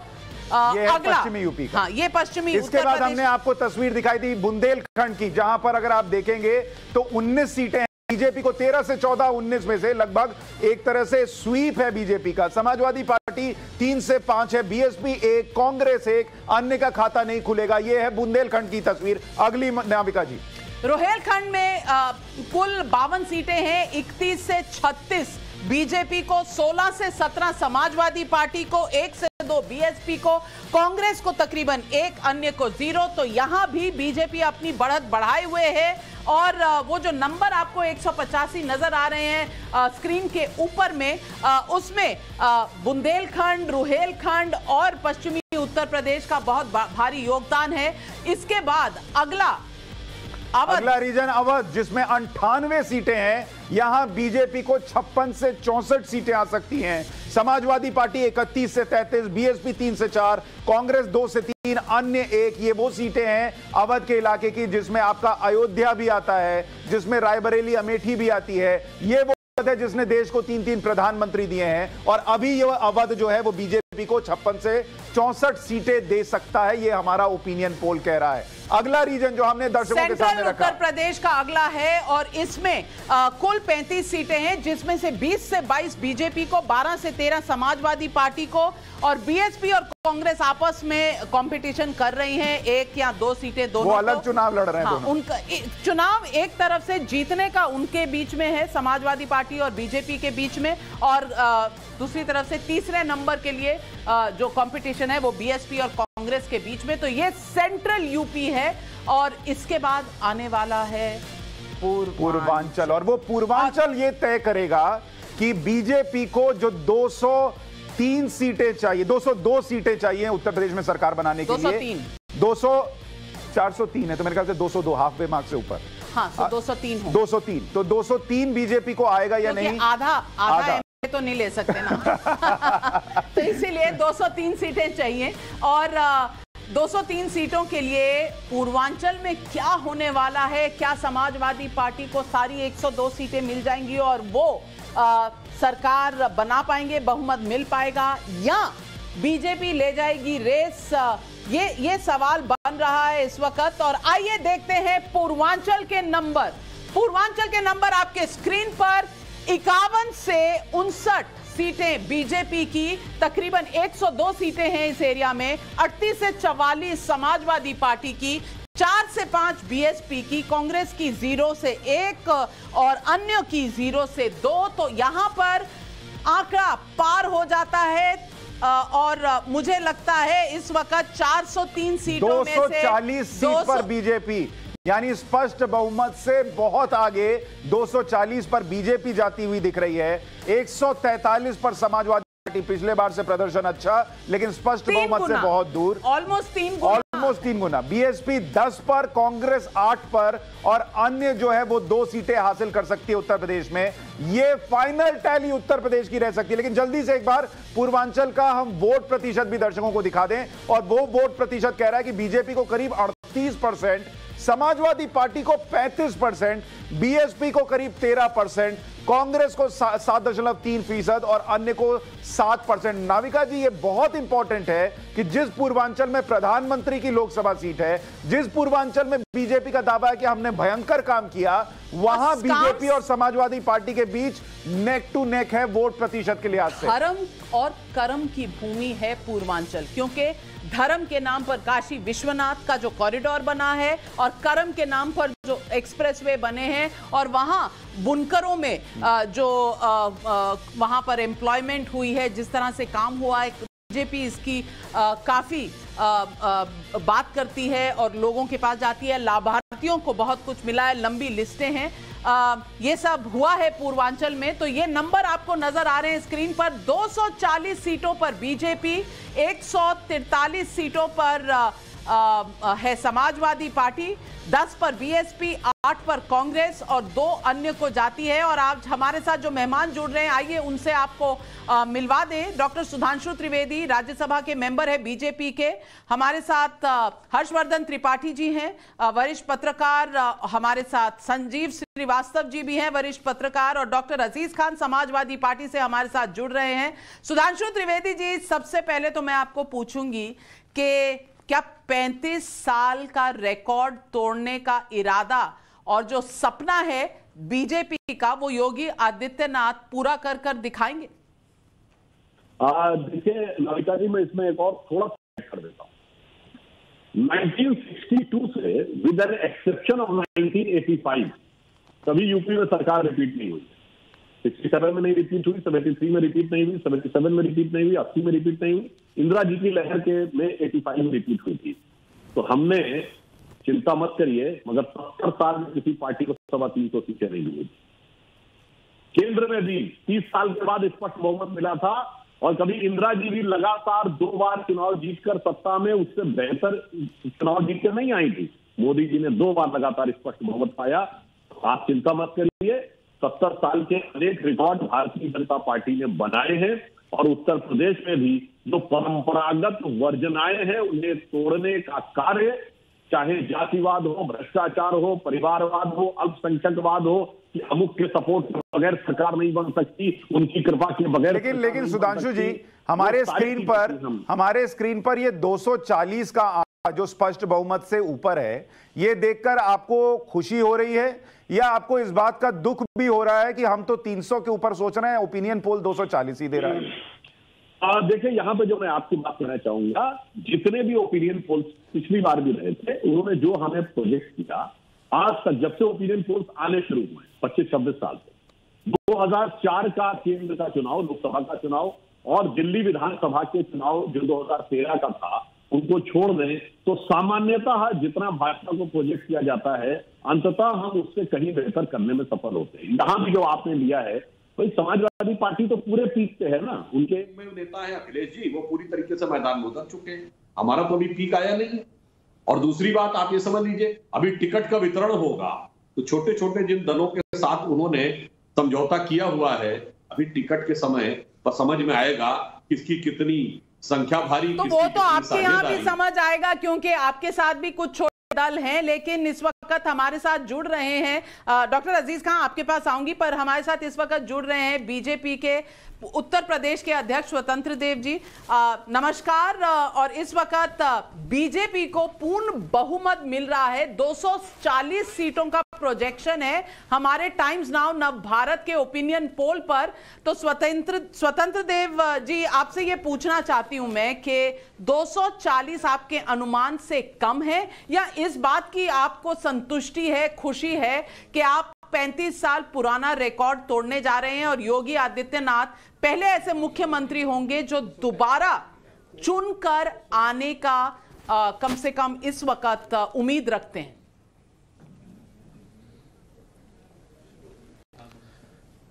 केंद्रीय नेतृत्व ने और संगठन ने तय किया है 300 प्लस का नारा, और 300 पार हम करेंगे। पार्टी के समस्त कार्यकर्ता और संगठन के पदाधिकारी और सभी लोग जनता जनार्दन का आशीर्वाद लेकर हम आदरणीय मोदी जी का जो लोकप्रियता है, आदरणीय योगी जी की जो कार्य हैं, जिनके नेतृत्व में चुनाव होना है उत्तर प्रदेश का, और इस लक्ष्य को हम लोग 300 प्लस को पार करेंगे। उसके पीछे कारण है क्या, इस राज्य के अंदर पिछले 15 सालों से इस राज्य का कोई पुरसा हाल नहीं रहा है। इस राज्य में एक तरह का गुंडागर्दी, भ्रष्टाचार और एक वंशवाद, परिवार के वाद के लिए पार्टी यहाँ जानी जाती थी। तो एक बार लोग सपा निपटाते थे तो बसपा आ जाती थी, बसपा निपटाते थे तो सपा आ जाती थी। पहली बार इस राज्य के अंदर योगी जी के नेतृत्व में कानून का राज है और 24 घंटे लाइट मिल रहे हैं, और जिसके कारण विकास के नाम पर हम चुनाव जीत रहे हैं। आप स्वतंत्र देव जी, मैं आपसे पूछना चाहती हूं कि बसपा जाति निपटाते थे तो समाजवादी पार्टी आती थी, समाजवादी निपटाते थे तो बसपा आती थी, अब आप आए हैं तो क्या जाने का नाम नहीं लेंगे? ऐसी मंशा है आपकी? क्या है कारण उसके पीछे? पहली बार ऐसा नहीं, राज्य का पहला मुख्यमंत्री ऐसा है कि पिता के देहांत पर भी वह घर नहीं जाते। सेकेंड, कोरोना महामारी में भी बीमार होने के बाद भी गरीबों के लिए राशन का किट पहुंचे, भोजन पहुंचे, और आदरणीय नड्डा जी के नेतृत्व पूरा संगठन और नीचे सरकार जिस प्रकार काम किया, और विपक्ष दिखाई नहीं दिया न किसी धरना या आंदोलन प्रदर्शन में, और एक तरह का राज्य के अंदर कानून का राज है, तो शांति है, तो समाज सभी सर, लेकिन एक प्रश्न ये है सर कि सर अभी आप थोड़ा निपटाने की बात कर रहे थे, क्या आपने अगर इतना काम किया है तो अगर वो काम और आपका संगठन भी एक होता तो ये 240 ना होकर शायद 300 हमारे ओपिनियन पोल में आ रहा होता? जिस तरीके से बीच में योगी जी को ही निपटाने की कोशिश हुई संगठन के अंदर, और संगठन में जो अंदर अंदर चल रहा था, उसकी वजह से आप शायद 240 पर हैं इतना काम करने के बाद भी। पर्याप्त समय है, पर्याप्त समय है, और देश के सभी लोग राज्य के अंदर आ चुके हैं जो गुमराह कर रहे हैं, जनता को भ्रमित कर रहे हैं। बंगाल से लेकर सभी राज्यों के लोग अनर्गल प्रलाप करते हैं, आरोप लगाते हैं। इस कारण और आने वाला समय, अभी हमारे पास पर्याप्त समय है, पर समस्या थी सर अंदर दिया हूं, और सर अंदर वाली समस्या थी, वो कितनी निपटी है सर? 300 प्लस हम लेंगे। अंदर कोई समस्या नहीं है। भारतीय जनता पार्टी के कार्यकर्ताओं का मात्र एक लक्ष्य है गरीबों की सेवा करना और गरीबों को संपूर्ण खुशहाल रखना, यानी स्वतंत्र देव सिंह जी, जो गरीब का स्वतंत्र देव सिंह जी, जो हमारे ओपिनियन पोल में एक बड़ा आंकड़ा आया है, वो ये कि बीजेपी जो शहरी इलाके की पार्टी होती थी, उसका कहीं ना कहीं रुबाब शहरों से घट रहा है।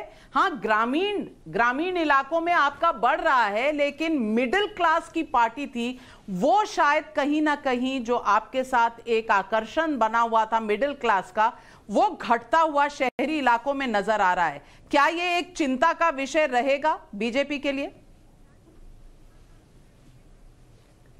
नहीं, देखिए, पार्टी का ग्राफ हमेशा बढ़ा है। 2014 का चुनाव, 2017 का चुनाव, 2019 का चुनाव और 2022 में भी, चाहे शहर हो, गांव, गरीब किसान हो, चाहे झुग्गी झोपड़ी का इंसान हो, आदिवासी, बनवासी, गिरवासी, मुसहर, थारू, बनटांगिया, क्योंकि इन लोगों के बीच में विकास पहुंचा है और शहरों में भी विकास पहुंचा है, सड़कों का जाल में फैला है और भ्रष्टाचार का ब्रेक लगा है। कानून का राज होने के कारण शहर सुरक्षित रहे, कोई गुंडा किसी व्यापारी से वसूली नहीं कर पाया, इसलिए शहर भी गांव भी। और 24 घंटा बिजली, पहले 3 जिलों में वीआईपी जिले थे जहां बिजली आती थी, आज 24 घंटा बिजली शहरों को मिल रहा है। पहले ताऊ लोग खाट पर बैठ के जाते थे, पंखा हिलाए करते थे, आज 24 घंटा गांव में भी शहर में भी लोगों को बिजली उपलब्ध है। कानून का राज है, शांति है, जिसके कारण सर्वव्यापी और सर्वस्पर्शी कार्य मेरा हुआ है और समाज के सब वर्ग और सभी जातियों के लोग ये विकास के नाम पर वोट करेंगे। चलिए देखते हैं किसमें कितना है दम। स्वतंत्र देव सिंह जी, हमारे साथ जुड़ने के लिए आपका बहुत बहुत नमस्कार। और मैं वापस अपने मेहमानों के साथ आई हूं और बहुत बहुत धन्यवाद आपका, बहुत धन्यवाद आपका। अजीज खान साहब, कहीं ना कहीं थोड़ा, संजय सिंह जी हमारे साथ जुड़ रहे हैं आम आदमी पार्टी से। संजय सिंह जी, आपका स्वागत है। ओपिनियन पोल बता रहा है 240 सीटें बीजेपी की, समाजवादी पार्टी की 143, 10 बीएसपी की और 8 कांग्रेस की, 2 अन्य को जाती है। पूछना चाहती हूं पहले अजीज खान साहब से। अजीज खान साहब, क्या समाजवादी पार्टी के कम्युनिकेशन में प्रॉब्लम है? अब तक तो फिजिकल रैली चल रही थी, क्या अब जो वर्चुअल रैली होगी उसमें आप और पीछे चले जाएंगे? क्योंकि आप कह रहे हैं आपके लिए बहुत मुश्किल होने वाला है, वर्चुअल आपके पास इतने साधन नहीं है करने के। ये ओपिनियन पोल आपको किस तरह लग रहा है इस वक्त? देखिए नाविका जी, आप देश की बहुत बड़ी पत्रिका है और आपका चैनल बहुत ही सम्मानित चैनल। जब वो इस तरीके के आंकड़े को पेश करता है तो ये वाकई में ऐसा लगता है कि जो ये लोकतंत्र है उसका मजाक हुआ है। देखिए, चुनाव एक लोकतांत्रिक प्रक्रिया है और ये लोकतंत्र का पर्व मनाया जाता है इसमें, लेकिन इस तरीके के जब सर्वे आते हैं, उन सर्वों का आधार नहीं होता, उसका ग्राउंड नहीं होता है, तो कहीं ना कहीं सवालिया निशान खड़ा होता है। आप जिस तरीके से आप इसको दिखाने का प्रयास कर रही हैं, मुझे वाकई में चिंता है। आखिर कौन सा ग्राउंड ऐसा है बीजेपी के पास जो बहुत मजबूत है, हम जानना चाहेंगे। भाई, हर मामले में ये लगातार फेल है, चाहे वो बेरोजगारी हो, चाहे वो महंगाई हो बढ़ी है, कानून व्यवस्था की स्थिति खराब रही है। आज उत्तर प्रदेश कहीं ना कहीं अपने आप में 5 साल वो अपने आप को बंधक महसूस कर रहा था, उसको एहसास हो रहा था कि कहीं ना कहीं 5 साल बीजेपी ने उसको बंधक बना दिया है। जब चुनाव डिक्लेयर हुआ तो ऐसी स्थिति में वो बहुत अपने आप को खुला महसूस कर रहा है। उत्तर प्रदेश की जनता अपने आप को बहुत ही सुकून महसूस कर रही है और बहुत ही खुशी की लहर पैदा हो गई, क्योंकि उत्तर प्रदेश में अखिलेश यादव जी की तरफ बड़ी उम्मीद की नजरों से उत्तर प्रदेश की जनता देख रही। चलिए, उम्मीद तो है। अब आप कह रहे हैं कि ओपिनियन पोल से कहीं ना कहीं डेमोक्रेसी को, लोकतंत्र को धक्का पहुंच रहा है, तो संजय सिंह जी हमने, मैं आ रही हूं आपके पास अजीज खान साहब। संजय सिंह जी, क्या ओपिनियन पोल दिखाने से लोकतंत्र पर संकट आ जाता है? मुझे लगता है चुनाव आयोग हमें ये इजाजत देता है कि कम से कम चुनाव शुरू होने तक हम ओपिनियन पोल दिखा सकें, और ये हमने बैठ के नंबर नहीं बनाए, हमारी एजेंसी है वीटो जिन्होंने ये नंबर लोगों से फील्ड सर्वे पर भी, कॉल सेंटर से भी बात किए हैं। तो अब अजीज खान साहब ने लोकतंत्र पे ही प्रश्न चिन्ह डाल दिया है, क्योंकि जो इस ओपिनियन पोल के जो रिजल्ट हैं वो शायद उनके अनुकूल नहीं आए। तो संजय सिंह जी, 240 सीटें बीजेपी की, जो 72 सीट डाउन है अपने पिछले मार्च से, क्या यह भी लोकतंत्र के खिलाफ है? देखिए, हमारे लिए तो आपका ओपिनियन पोल बहुत खुशी की खबर लेके आया है कि पंजाब में आम आदमी पार्टी की सरकार बन रही है, गोवा में हम दूसरे नंबर पर हैं, उत्तराखंड में हमारी मजबूत उपस्थिति है। लेकिन ये बात भी सही है कि ओपिनियन पोल के नतीजे कई बार जो दिखाए जाते हैं उसके विपरीत आते हैं। बंगाल के अंदर हमने देखा ओपिनियन पोल गलत साबित हुआ, हमने बिहार के अंदर देखा ओपिनियन पोल गलत साबित हुआ, हमने कई राज्यों के चुनाव में समय समय पर देखा है कि ओपिनियन पोल के नतीजे जो दिखाए जाते हैं उसके ठीक विपरीत आते हैं या गलत आते हैं। तो जिस पार्टी के पक्ष में रहते हैं उसको अच्छा लगता है, जिस पार्टी के खिलाफ रहते हैं वो उस पे आपत्ति करती है। तो संजय सिंह जी, मैं पूछना चाहती हूँ, पंजाब में जहां आपको बढ़त है, गोवा में जहां आप टक्कर दे रहे हैं बीजेपी को, वहां के आप मानेंगे और उत्तर प्रदेश के आप नहीं मानेंगे क्योंकि वो आपके अनुकूल नहीं है। क्या ये लोकतंत्र है? नहीं, मैं आपको ये कह रहा हूं कि अभी उत्तर प्रदेश की जर्नी लंबी है। 7 चरणों में उत्तर प्रदेश के अंदर चुनाव है, तो इसलिए अगर वो 325 से आज आपका ही सर्वे अगर मैं मान लूं तो 240 पे आ चुके हैं वो, यानी 85 सीटें उनकी कम हुई हैं। 85 सीट्स आपके सर्वे में कम दिखा रही हैं। और बौखलाहट इतनी है इस पार्टी के अंदर कि जो कहते थे सबका साथ सबका विकास, अब चुनाव के ठीक पहले 80-20 पे आ गए। भाई आप तो सबका साथ सबका विकास की बात करते हैं ना, तो आप 100% लोगों की सुधांशु जी जवाब दीजिए। 80-20 शुरू कर रहे हैं, चुनाव में फिर से वही नफरत। आपका नीचे का ग्राफ इनको नजर आ रहा है, आपके बहुमत का ग्राफ नजर नहीं आ रहा। सुधांशु जी जवाब दीजिए, फिर आप काउंटर कर लीजिएगा। संजय सिंह जी आप काउंटर कर लीजिएगा, पहले सुधांशु जी को सुन लीजिए। मैं बात तो पूरी कर लूं, सुधांशु जी को मदद मिलेगी अब जवाब देने में। मुझे बात तो पूरी करने दीजिए, मुझे बात पूरी करने दीजिए, फिर सुधांशु जी को मेरी बात का जवाब देने में मदद मिलेगी। बोलिए। देखिए ऐसा है कि 80-20 में मैं ये पूछना चाहता हूं कि वो प्रभात मिश्रा जिसका फर्जी इनकाउंटर कर दिया गया, वो 80 में आता है कि 20 में आता है? जो नौजवान सड़कों पे पीटे जाते हैं, जो किसान 1 साल सड़कों पर बैठा रहा, वो 80 में आता है कि 20 में आता है? जो संजीत यादव का अपहरण करके हत्या कर दी गई, जो हाथरस की बेटी रात में 2 बजे जला दी गई, वो 80 में आता है कि 20 में आता है?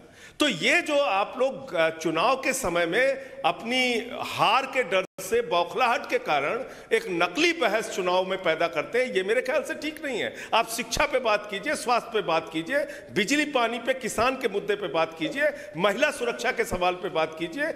हर चुनाव में उसी प्रकार का की राजनीति का हथकंडा अपनाना ये मेरे ख्याल से ठीक नहीं है। सुधांशु जी जवाब दीजिए। सबका विकास की बात कर रहे हैं तो चुनाव के समय में ये 80-20 क्या है? हाँ बिल्कुल, आपको जवाब देते हैं, आपने बहुत अच्छा किया। और मैं याद दिलाना चाहता हूं, आम आदमी पार्टी के मुख्यमंत्री मनीष सिसोदिया जी ने कहा था कि शाहीन बाग मेरे दिल में, वो 80% के लिए कहा था कि 20% के लिए। अब मैं बताता हूं योगी जी ने किसको 80 किसको 20 कहा है। 80% इस भारत का समाज शुचिता की राजनीति, भ्रष्टाचार विहीन राजनीति, जातिवाद, परिवारवाद, अपराधीकरण, अल्पसंख्यकवाद से मुक्त राजनीति चाहता है। 20% अभी लोग ऐसे हैं, सभी समुदायों में, मैं किसी समुदाय वर्ग की बात नहीं कर रहा हूं, जो अभी भी उसी में अपना रास्ता ढूंढ रहे हैं। और मजे की बात जानते क्या है नाविका जी? 80% पार्टियां उसी चक्कर में पड़ी। इनकी पार्टी हो, कांग्रेस हो, सपा हो, बसपा हो, वो उसी प्रकार के लोगों के साथ खड़ी है जो अपराधीकरण, आतंकवाद, जातिवाद, परिवारवाद, भ्रष्टाचार के साथ है। पर देश की 80% जनता दूसरी तरफ आ रही है। और अगर आप इसका वो भी मतलब निकालना चाहें संजय जी, तो मैं याद दिलाना चाहता हूं, जिस समुदाय में आप कह रहे हैं उसके अंदर 20% का क्या हाल है? अरे बताइए, शिया सुन्नी के अंदर दंगे होते थे और मदे साहबा का जुलूस शियाओं का मुहर्रम में निकलना बंद हो गया। जब हमारी सरकार आई भाजपा की, मैंने तो नाम ही नहीं लिया, आप ही बता रहे हैं। मैंने तो कहा दोनों, जिस पे आपने जिस तरफ कहा उसकी तरफ करा, दोनों का जुलूस निकलना शुरू हुआ।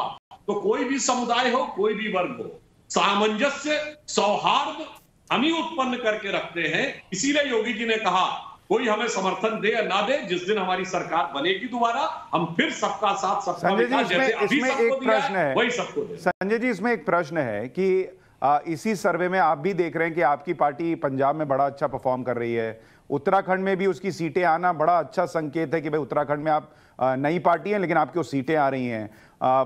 गोवा के अंदर आप बेहतर परफॉर्म कर रहे हैं, वो दिख रहा है। तो अगर बीजेपी इसी तरीके की 80-20 वाली पॉलिटिक्स करती है तो इन राज्यों में वो इंपैक्ट नहीं है जैसा कि उत्तर प्रदेश में वो 80-20 करके वहां 240 ले आते हैं। आपको चूंकि अन्य में 2 है तो मैं मान रहा हूं कि अन्य में शायद 2 सीटें आपको जा रही होंगी।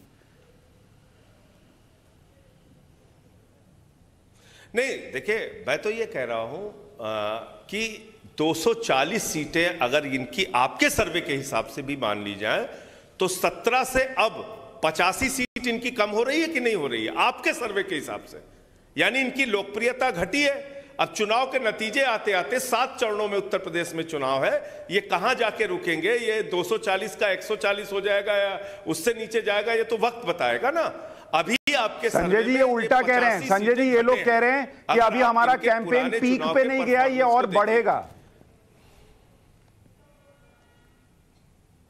अच्छा चलिए, जब आप देखिएगा आगे और आप तो आगे और लेकिन संजय जी मैं आपसे पूछना चाहती हूं, आखिर सुधांशु जी, मैंने तो नाम नहीं लिया 20 में कि मुसलमान है कि हिंदू है, मैंने कुछ नहीं नाम लिया। लेकिन 80 और 20 साल तक जो 80 और 20 की कथा तो आप ही ने शुरू की। 20 में था 80 और 20 की कथा तो आप ही ने शुरू की, सुधांशु जी ने तो की नहीं। तो आपको क्या लगा था कि सुधांशु जी 80-20 को जाने देंगे बिना कुछ बोले? शुरू कर दिए हिंदू मुसलमान सिया सुन्नी। सुधांशु जी जवाब दीजिए। सिर्फ इतना पूछ रहा हूं बड़ी विनम्रता पूर्वक, नाविका जी आपके माध्यम से, वो हाथरस की बेटी 80 में है कि 20 में है, प्रभात मिश्रा 80 में था कि 20 में था, खुशी दुबे 80 में आती है कि 20 में आती है, बेरोजगार नौजवान जो पीटे जा रहे हैं, सुहागिन महिलाओं ने जो सिर मुड़वाए वो 80 में आती है कि 20 में। तो बड़ी विनम्रता पूर्वक सवाल पूछ रहा हूं, आप सिया सुन्नी में चले गए, मुसलमान में चले गए, मैं कुछ नहीं कह रहा हूं। आपने नारा दिया है सबका साथ सबका विकास, यानी 100% की बात आपको करनी चाहिए। ये 80-20 मत फंसाइए राजनीति को, आपका जो नारा है उस पर तो कम से कम स्टैंड। चलिए सुधांशु जी जवाब दे रहे हैं, सुधांशु जी जवाब दे रहे हैं, सुन लीजिए जवाब, सुन लीजिए सुधांशु जी जवाब दे रहे हैं। हम ईमानदारी से 100% की बात करते हैं, मगर दो चेहरे लगा के नहीं कि ताहिर हुसैन के घर के ऊपर हथियारों का जखीरा मिलेगा वो हमारी पार्टी का रहेगा, और उसके बाद केजरीवाल जी हनुमान चालीसा पढ़े। एक तरफ ये कहेंगे कि कोई भी, मेरे तो परिवार के लोगों ने बताया है कि कोई मस्जिद तोड़कर मंदिर बनाया जाए तो कोई जाना नहीं चाहेगा, फिर आप और मनीष सिसोदिया जी जाके दर्शन करेंगे। ये जो होता है ना, ये चेहरा हमारा बिल्कुल साफ है, योगी जी ने साफ कहा हम सबके लिए करेंगे, चाहे कोई समर्थन दे या ना दे। और मैंने ईमानदारी से कहा, अगर आप ये बात भी कहना चाहते हैं तो उत्तर प्रदेश में, आप भी मूलतः उत्तर प्रदेश के हैं, मुस्लिम समाज में एक से एक महान लोग हुए, ये कभी सेक्युलरिज्म को सूरमा वहां क्यों नहीं जाते? वीर अब्दुल हमीद की शहादत की 50वीं वर्षगांठ 2015 में कोई गया सेक्युलरिज्म का सूरमा? मोहम्मद उस्मान के घर पे आजमगढ़ में कोई जाता है? वहां जाते हैं आतंकवादियों के आरोपियों के घर पे जाके सिलता है। अशफाकुल्ला खान के घर पे कौन जाता है? ये बताइए, पहली सनाई बजाने वाले उस्ताद बिस्मिल्लाह खान के घर पे कौन जाता है? किसके पास जाएंगे? अबू सलेम, छोटा शकील, बटाला हाउस इनकाउंटर के आरोपियों के घर पे जाएंगे आजमगढ़ में। इसलिए मैं कहना चाहता हूं, मुसलमानों में भी जो 80% देश के साथ रहना चाहता है, जो ईमानदारी के साथ देश के साथ रहना चाहता है वो, और 20% जो एजेंडा ड्राइव करना चाहता है कट्टरपंथ का, कम्युनिज्म का, और जिसके लिए आप सारे दलों में जवाबी कव्वाली है। जैसे इस समय जाड़े का समय चल रहा, असली च्यवनप्राश मेरा, असली च्यवनप्राश मेरा, उस ढंग का जो आप लोगों का चल रहा है, इसलिए उनके लिए 80 बनाम 20 का। अच्छा, लेकिन संजय जी आप जवाब दें उससे पहले एक रिएक्शन, हर्षवर्धन जी भी हैं हमारे साथ। हर्षवर्धन जी, ये 240 सीटें बीजेपी को 80-20 की वजह से आ रही हैं, काम की वजह से आ रही हैं, सीटें घट रही हैं ये दिखे, या इतिहास रच रहे हैं 35 साल में दोबारा सत्ता में आ सकते हैं ये देखें? देखिए सुशांत जी, सबसे पहले तो मैं ये कहूंगा कि योगी आदित्यनाथ ने वो काम कर दिया जिसके लिए शायद बड़ी मेहनत लगती। और अभी मैं योगी आदित्यनाथ के बयान के बाद सभी पार्टियों के स्पोक्स पर्सन के बयान देख रहा हूँ, सभी जगहों पर जो कुछ वो बोल रहे हैं, वो कह रहे हैं कि 80-20 क्या है। जिस देश में कहा जाता था 85 बनाम 15 की लड़ाई है, सबको याद होगा, जो भी राजनीतिक थोड़ा सा देखता है, थोड़ा गहरे जाता है जी, और उसमें 15% में ढकेला जाता था ये भारतीय जनता पार्टी। कहा जाता था कि देखिए 160-70 वाली पार्टी है, नेशनल लेवल पे कह रहा हूं। उत्तर प्रदेश में तो माना ही नहीं जाता था। मैंने ही उस वक्त 2012 में अखबारों में लेख लिखा था कि 50 अगर हाफ सेंचुरी लगा लें तो बड़ी बात होगी। वो पार्टी आज इस स्थिति में आ गई है कि सभी पार्टियां ये कह रही हैं कि देखिए ये अपने पीक से थोड़ा नीचे आए। मुझे लगता है कि ये योगी आदित्यनाथ और भारतीय जनता पार्टी की इतनी बड़ी सफलता है जिसकी कल्पना विपक्षी भी नहीं कर पा रहे। वो दरअसल लोगों को, या जो लोग सुन रहे हैं मतदाता, उनको क्या संदेश दे रहे हैं, ये तो पहली बात। बिल्कुल सही कहा आपने। तो संजीव श्रीवास्तव जी भी वरिष्ठ पत्रकार हमारे साथ हैं। संजीव श्रीवास्तव जी, अगर आप देखें रुझान जो इस ओपिनियन पोल में निकल कर आ रहे हैं, जरूर संजय सिंह जी की बात सही है कि बीजेपी नीचे आ रही है, 312 से इस वक्त 240 आई हुई है। ये तो वही बात हो गई कि ग्लास आधा खाली है या आधा फुल है। तो मुझे ये बता दीजिए कि ये समाजवादी पार्टी और बीजेपी तो कम से कम आपस में प्रतिस्पर्धा में है कि कौन सरकार बनाएगा। ये बीएसपी और कांग्रेस कौन सी प्रतिस्पर्धा में है जिनकी 6, 7, 8 सीटें आ रही हैं? आप बताएंगे उत्तर प्रदेश का रुख किस तरफ जा रहा है? सबसे पहले तो नाविका जी मैं ये कहूँ कि मुझे बहुत आनंद आ रहा था सुधांशु जी और संजय सिंह जी के बीच में जो वार्तालाप चल रहा था, सिविलाइज्ड ढंग से एक दूसरे की बात सुन के जवाब दे रहे थे, तो ये प्रशंसनीय है। जहां तक कि हर्षवर्धन जी ने अपनी बात कही वो अपनी जगह बिल्कुल सही है। अगर हम ओपिनियन पोल को डिस्कस करते हैं तो सबसे पहले तो ये मानना ही पड़ेगा, चाहे किसी की ओपिनियन पोल को सही मान के डिस्कस करोगे तो उसमें चर्चा ही बेमानी हो जाती है।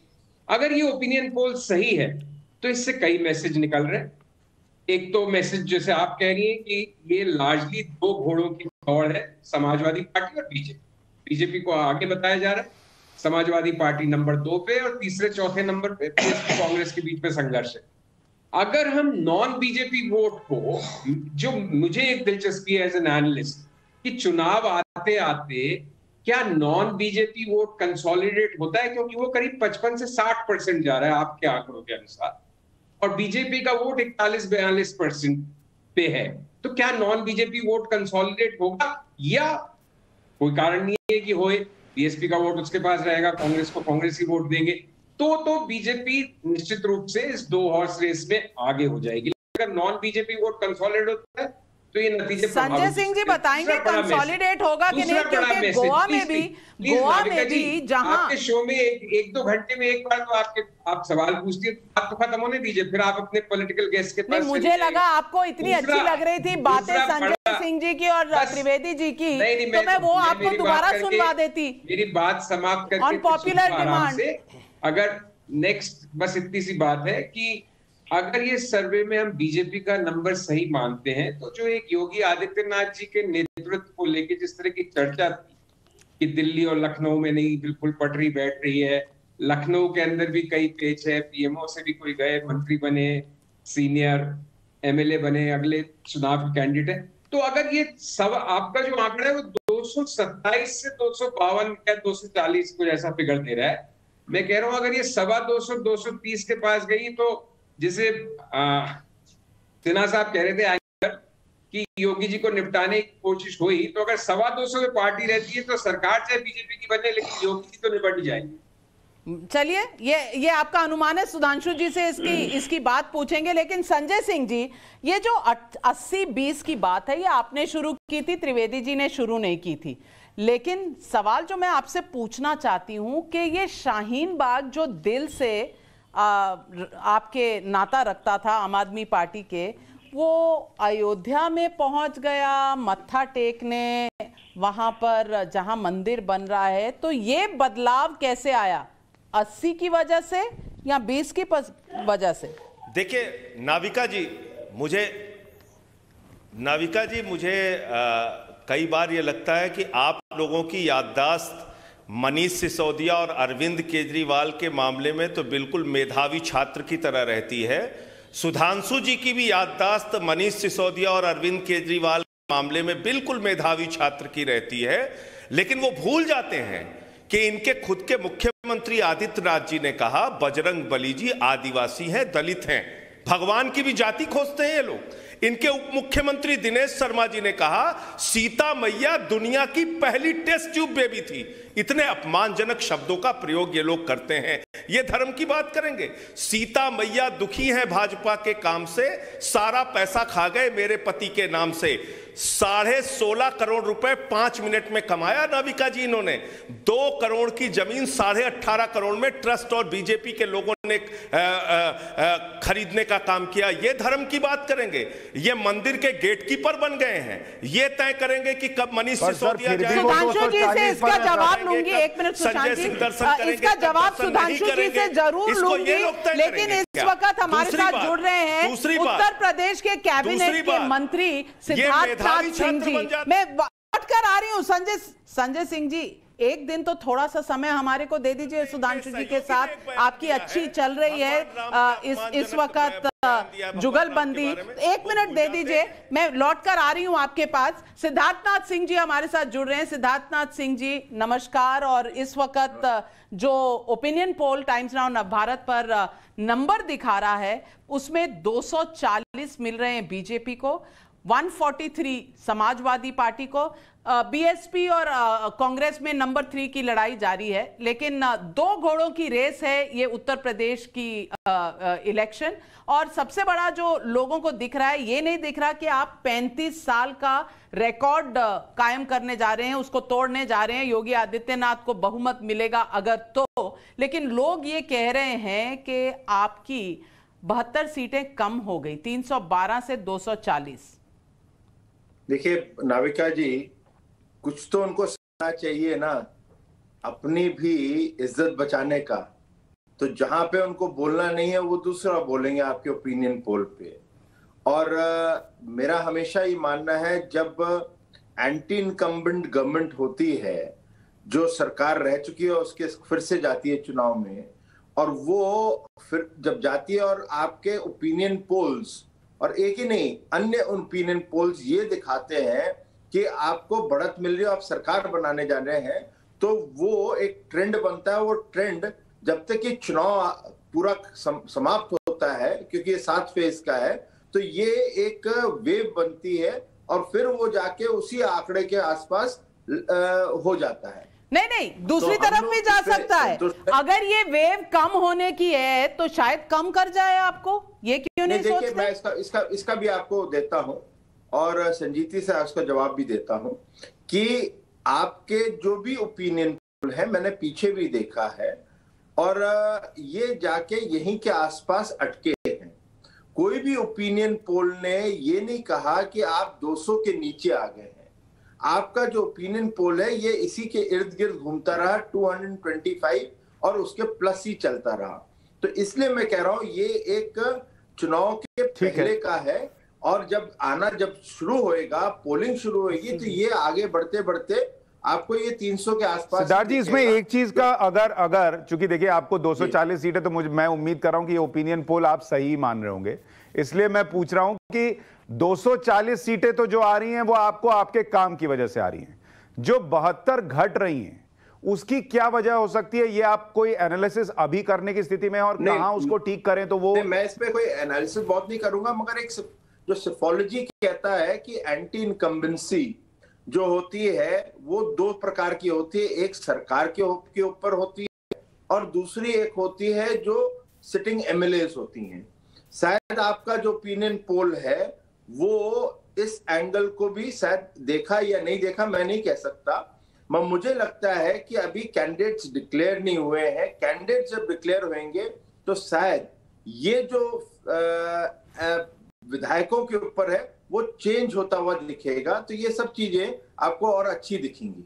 मैं आपसे जाने से पहले एक आखिरी सवाल पूछना चाहती हूं जो संजय सिंह जी ने अभी उठाया था। अगर आप इतने कॉन्फिडेंट हैं तो फिर ये 80-20 की कहानी क्यों शुरू करी आपने? पोलराइजेशन की कहानी क्यों मंदिर मंदिर, मथुरा मथुरा, क्यों काशी विश्वनाथ, क्यों अयोध्या?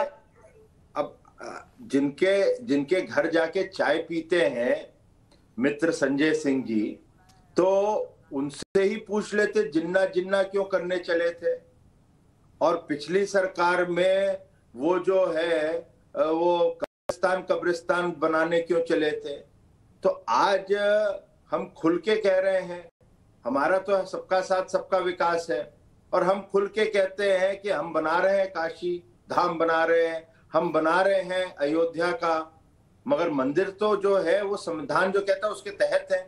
और हम मंदिर जो है मथुरा में उस पर तो नहीं कुछ बोल रहे, हम तो कह रहे हैं मथुरा में भी जो परिक्रमा है और उसके जो आने जाने की व्यवस्था है, उसका जो इंफ्रास्ट्रक्चर है, उसके धाम को हम फिर उसको तैयार करें। तो मथुरा तो हमारा है ही है, हम तो बनाएंगे उसको, इसमें कोई हमें संकोच नहीं है।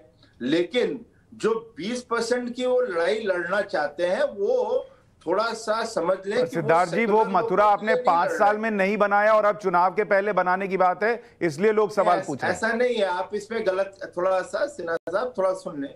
हम लोगों को भी एक सरकार एक ही टाइम पे बहुत काम नहीं कर पाती है।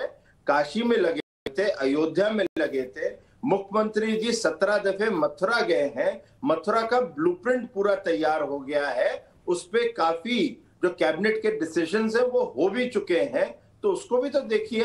तो क्या विंध्याचल तो हमने क्या शुरू भी कर दिया। मुख्यमंत्री थोड़ी बनाते हैं? अगर आप मथुरा में साइमल्टेनियसली शुरू कर देते, साथ साथ शुरू कर देते, तो लोगों को रोजगार और मिल जाता। पर खैर नाविका जी बहुत बढ़िया चीज कही, काश आपने कोविड पे थोड़ा सा कुछ और आपकी तरफ से भी कुछ हो जाता तो नहीं होता, तो हम लोग भी बड़े आराम से बैठ के वो भी मथुरा भी। अच्छा सर, जाते जाते एक चीज बता दीजिए, आपने बड़ी अच्छी बात बताई, पोल के आधार पे हम बना देंगे सरकार। तो योगी जी मथुरा से लड़ेंगे कि नहीं, ये तो बता दीजिए, अंदर की बात क्या है, ये तो धीरे से बता दीजिए, अगर जोर से नहीं। पार्लियामेंट्री बोर्ड में जाना पड़ेगा, वहीं से निर्णय होगा।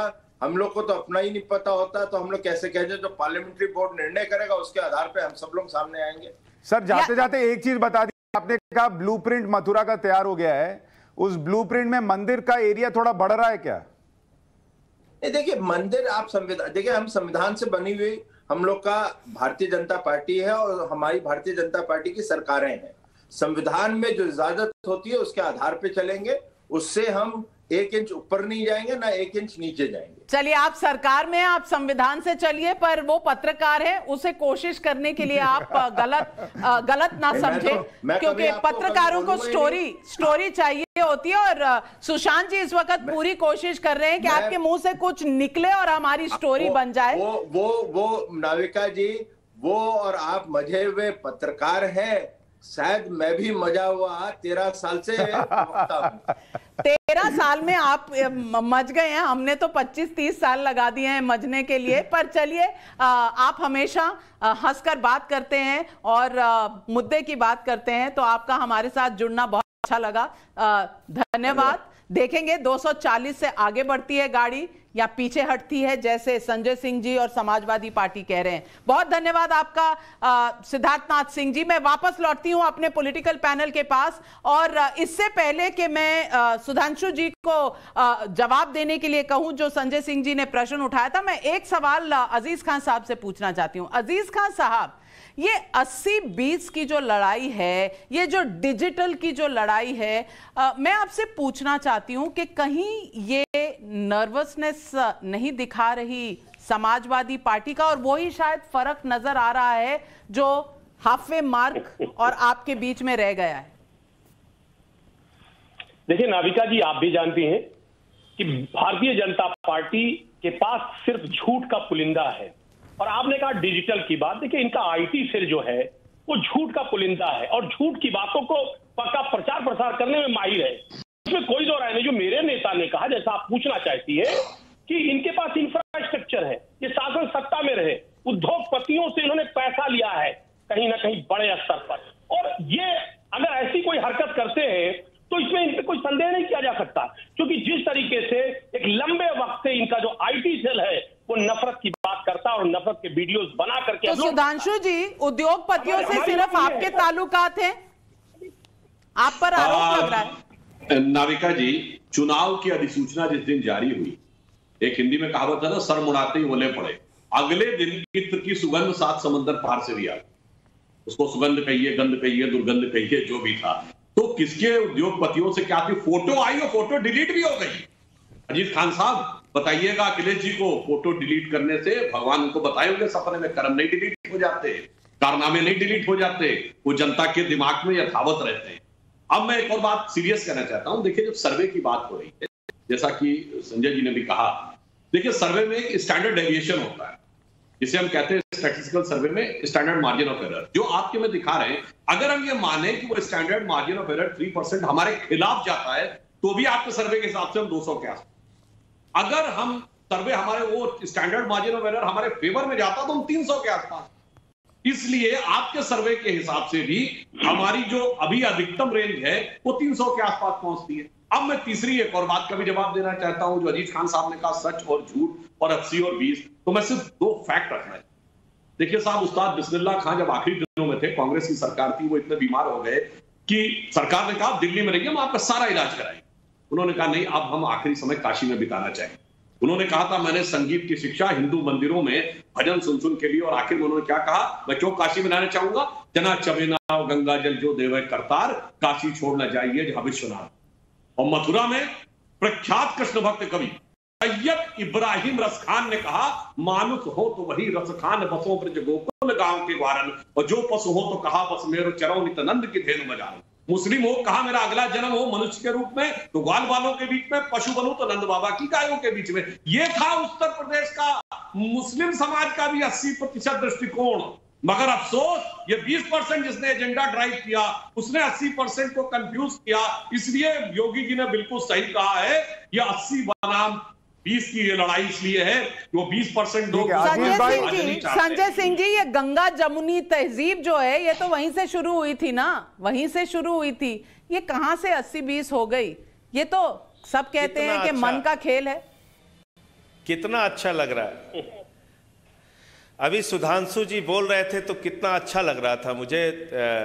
ये इस मुल्क की सेकुलरिज्म, इस मुल्क की विशेषता, इस मुल्क के विविधता में एकता, भारत की विशेषता, ये हम लोग बचपन से पढ़ते आए हैं, कहते आए हैं और इसमें यकीन रखते आए हैं। उत्तर प्रदेश की जो बात कर रहे हैं, यहाँ हम लोगों ने इस मिली जुली संस्कृति को जिया है। उस संस्कृति को बिगाड़ा है इन लोगों ने। उस संस्कृति में नफरत का बीज बोने का काम किया है भारतीय जनता पार्टी और इनके नेताओं ने। दंगे, फसाद, नफरत की राजनीति अगर किसी ने जन्म दिया है तो उसका नाम है भारतीय जनता पार्टी। कैसी कैसी भाषा का प्रयोग इनके नेता करते हैं, इसको आप सुनेंगी तो हैरान हो जाएंगी, रूह कांप जाएगी। कितनी नफरत की बातें ये लोग करते हैं, पूरे चुनाव को धकेलते हैं। किसने मना किया? बिस्मिल्लाह खान की सहनाई संकट मोचन के मंदिर में गूंजती है। बिस्मिल्लाह खान को पूरे बनारस ही नहीं, पूरे देश में जो लोग धर्मनिरपेक्षता में यकीन रखते हैं वो उनको मानते हैं, यकीन रखते हैं उन पे। हम जायस चले हैं तो मलिक मोहम्मद जायसी ने पद्मावत लिखी। रस खान को पढ़ के हम भगवान कृष्ण के बारे में जानते हैं। मोहम्मद रफी जिस मुल्क में गाना गाते हैं, सुख के सब साथी दुख में ना कोई, मेरे राम तेरा नाम एक सांचा दूजा ना कोई, ये हिंदुस्तान है। और आप इस हिंदुस्तान की संस्कृति को 80-20 में धकेल रहे हैं, बिगाड़ने की कोशिश कर रहे हैं। फिर आप उल्टा ही उपदेश दे रहे हैं, कह रहे हैं 20 में 80 तो ऐसे हैं, 20 वैसे हैं, 30। अरे भाई आप कौन सा थर्मोमीटर लेके बैठे हुए हैं? आप कैसे सबकी देशभक्ति चेक करते हैं? आप बता रहे हैं मुझे कि अशफाकुल्ला खान के घर कोई गया कि नहीं? मिलाइए इसी चैनल से, अभी उनके परिवार वालों से बातचीत कीजिए। और मैं तो कहता हूं नाविका जी, उनके घर वालों के पास रिपोर्टर भेजिए। उनके परिवार वालों से खुद गया, उनकी मजार पे जाके नतमस्तक होके आया। जिन्ना की बात अभी कर रहे थे सिद्धार्थनाथ सिंह जी।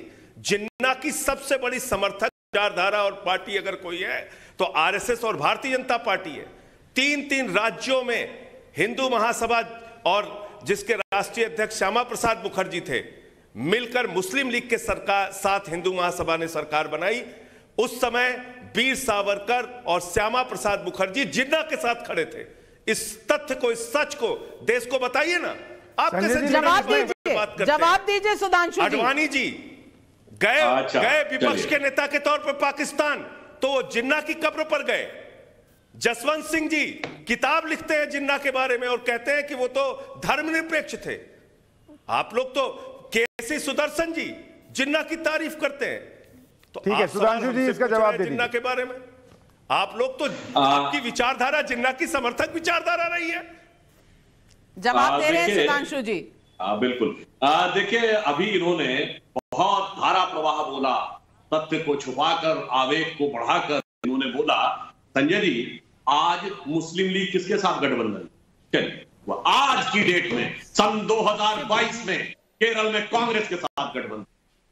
साहिबजादा अब्बास सिद्दीकी की पार्टी किसके साथ गठबंधन में? कम्युनिस्टों के साथ गठबंधन में बंगाल में। ये बताइए, असदुद्दीन ओवैसी की पार्टी किसके साथ सत्ता में भागीदार हुई? कांग्रेस के साथ अविभाजित आंध्र प्रदेश।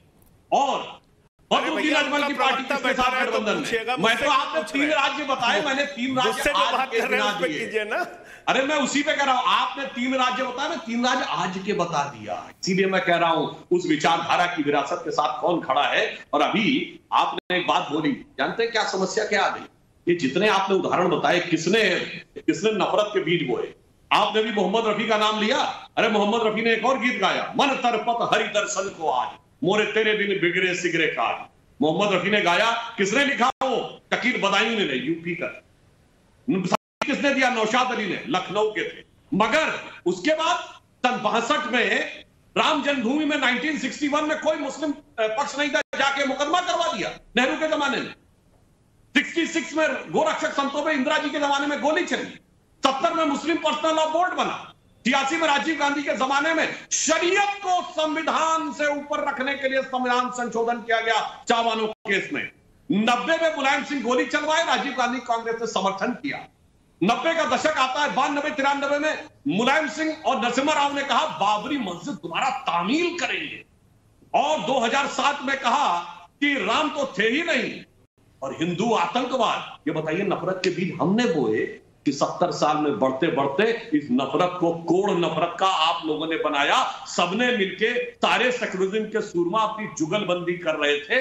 इसलिए आज यह स्थिति उत्पन्न हुई कि देश की जनता ने प्रभावी जवाब दिया है कि अब तुष्टीकरण हो, अपराधीकरण हो, आतंकवाद का साथ देना हो, सारी राजनीति खत्म।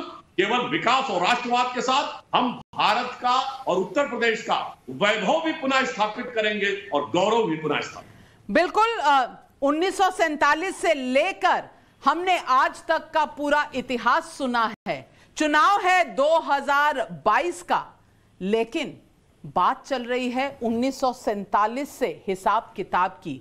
तो 2022 में क्या होने वाला है, ये नतीजे आपके सामने हैं। हम सारे नतीजे लेकर आए हैं आपके पास। हमने चारों राज्यों के बताए हैं, उत्तराखंड है, गोवा है, पंजाब है, उत्तर प्रदेश। सारे चुनाव हमने आपको बताए हैं किस तरफ जा रहे हैं। टाइम्स नाउ नव भारत के इस ओपिनियन पोल पर आपकी क्या राय रही, जरूर हमें लिखेगा #TN नवभारत ओपिनियन पोल। और हम आपसे जरूर जानना चाहेंगे कि आज जो ये खास रोमांचक बहस हुई है हमारे स्टूडियो में, ये बहस चलती रहे, क्योंकि यही लोकतंत्र का बहुत अच्छा प्रतीक है। जिस तरह से संजय सिंह ने चुनौती दी सुधांशु त्रिवेदी जी को, और जिस तरह अजीज खान साहब ने जवाब दिए, सुधांशु जी ने उनको बताया, यही होता है लोकतंत्र का पर्व। सबकी मत अलग अलग हैं, लेकिन सबको बोलने का हक है, सबको अपना एक्सप्रेशन करने का हक है। और मतदाता जो अपना मत देता है वही होता है जन गण का मन, जो 10 मार्च को मिलेगा यहां टाइम्स नाउ नव भारत पर। हम लेते हैं आपसे एक छोटा सा ब्रेक, पर बहुत बड़ी हस्तियां आ रही हैं। 10 बजे जाइएगा मत। सुशांत जी, एक छोटा सा ब्रेक, जल्द लौट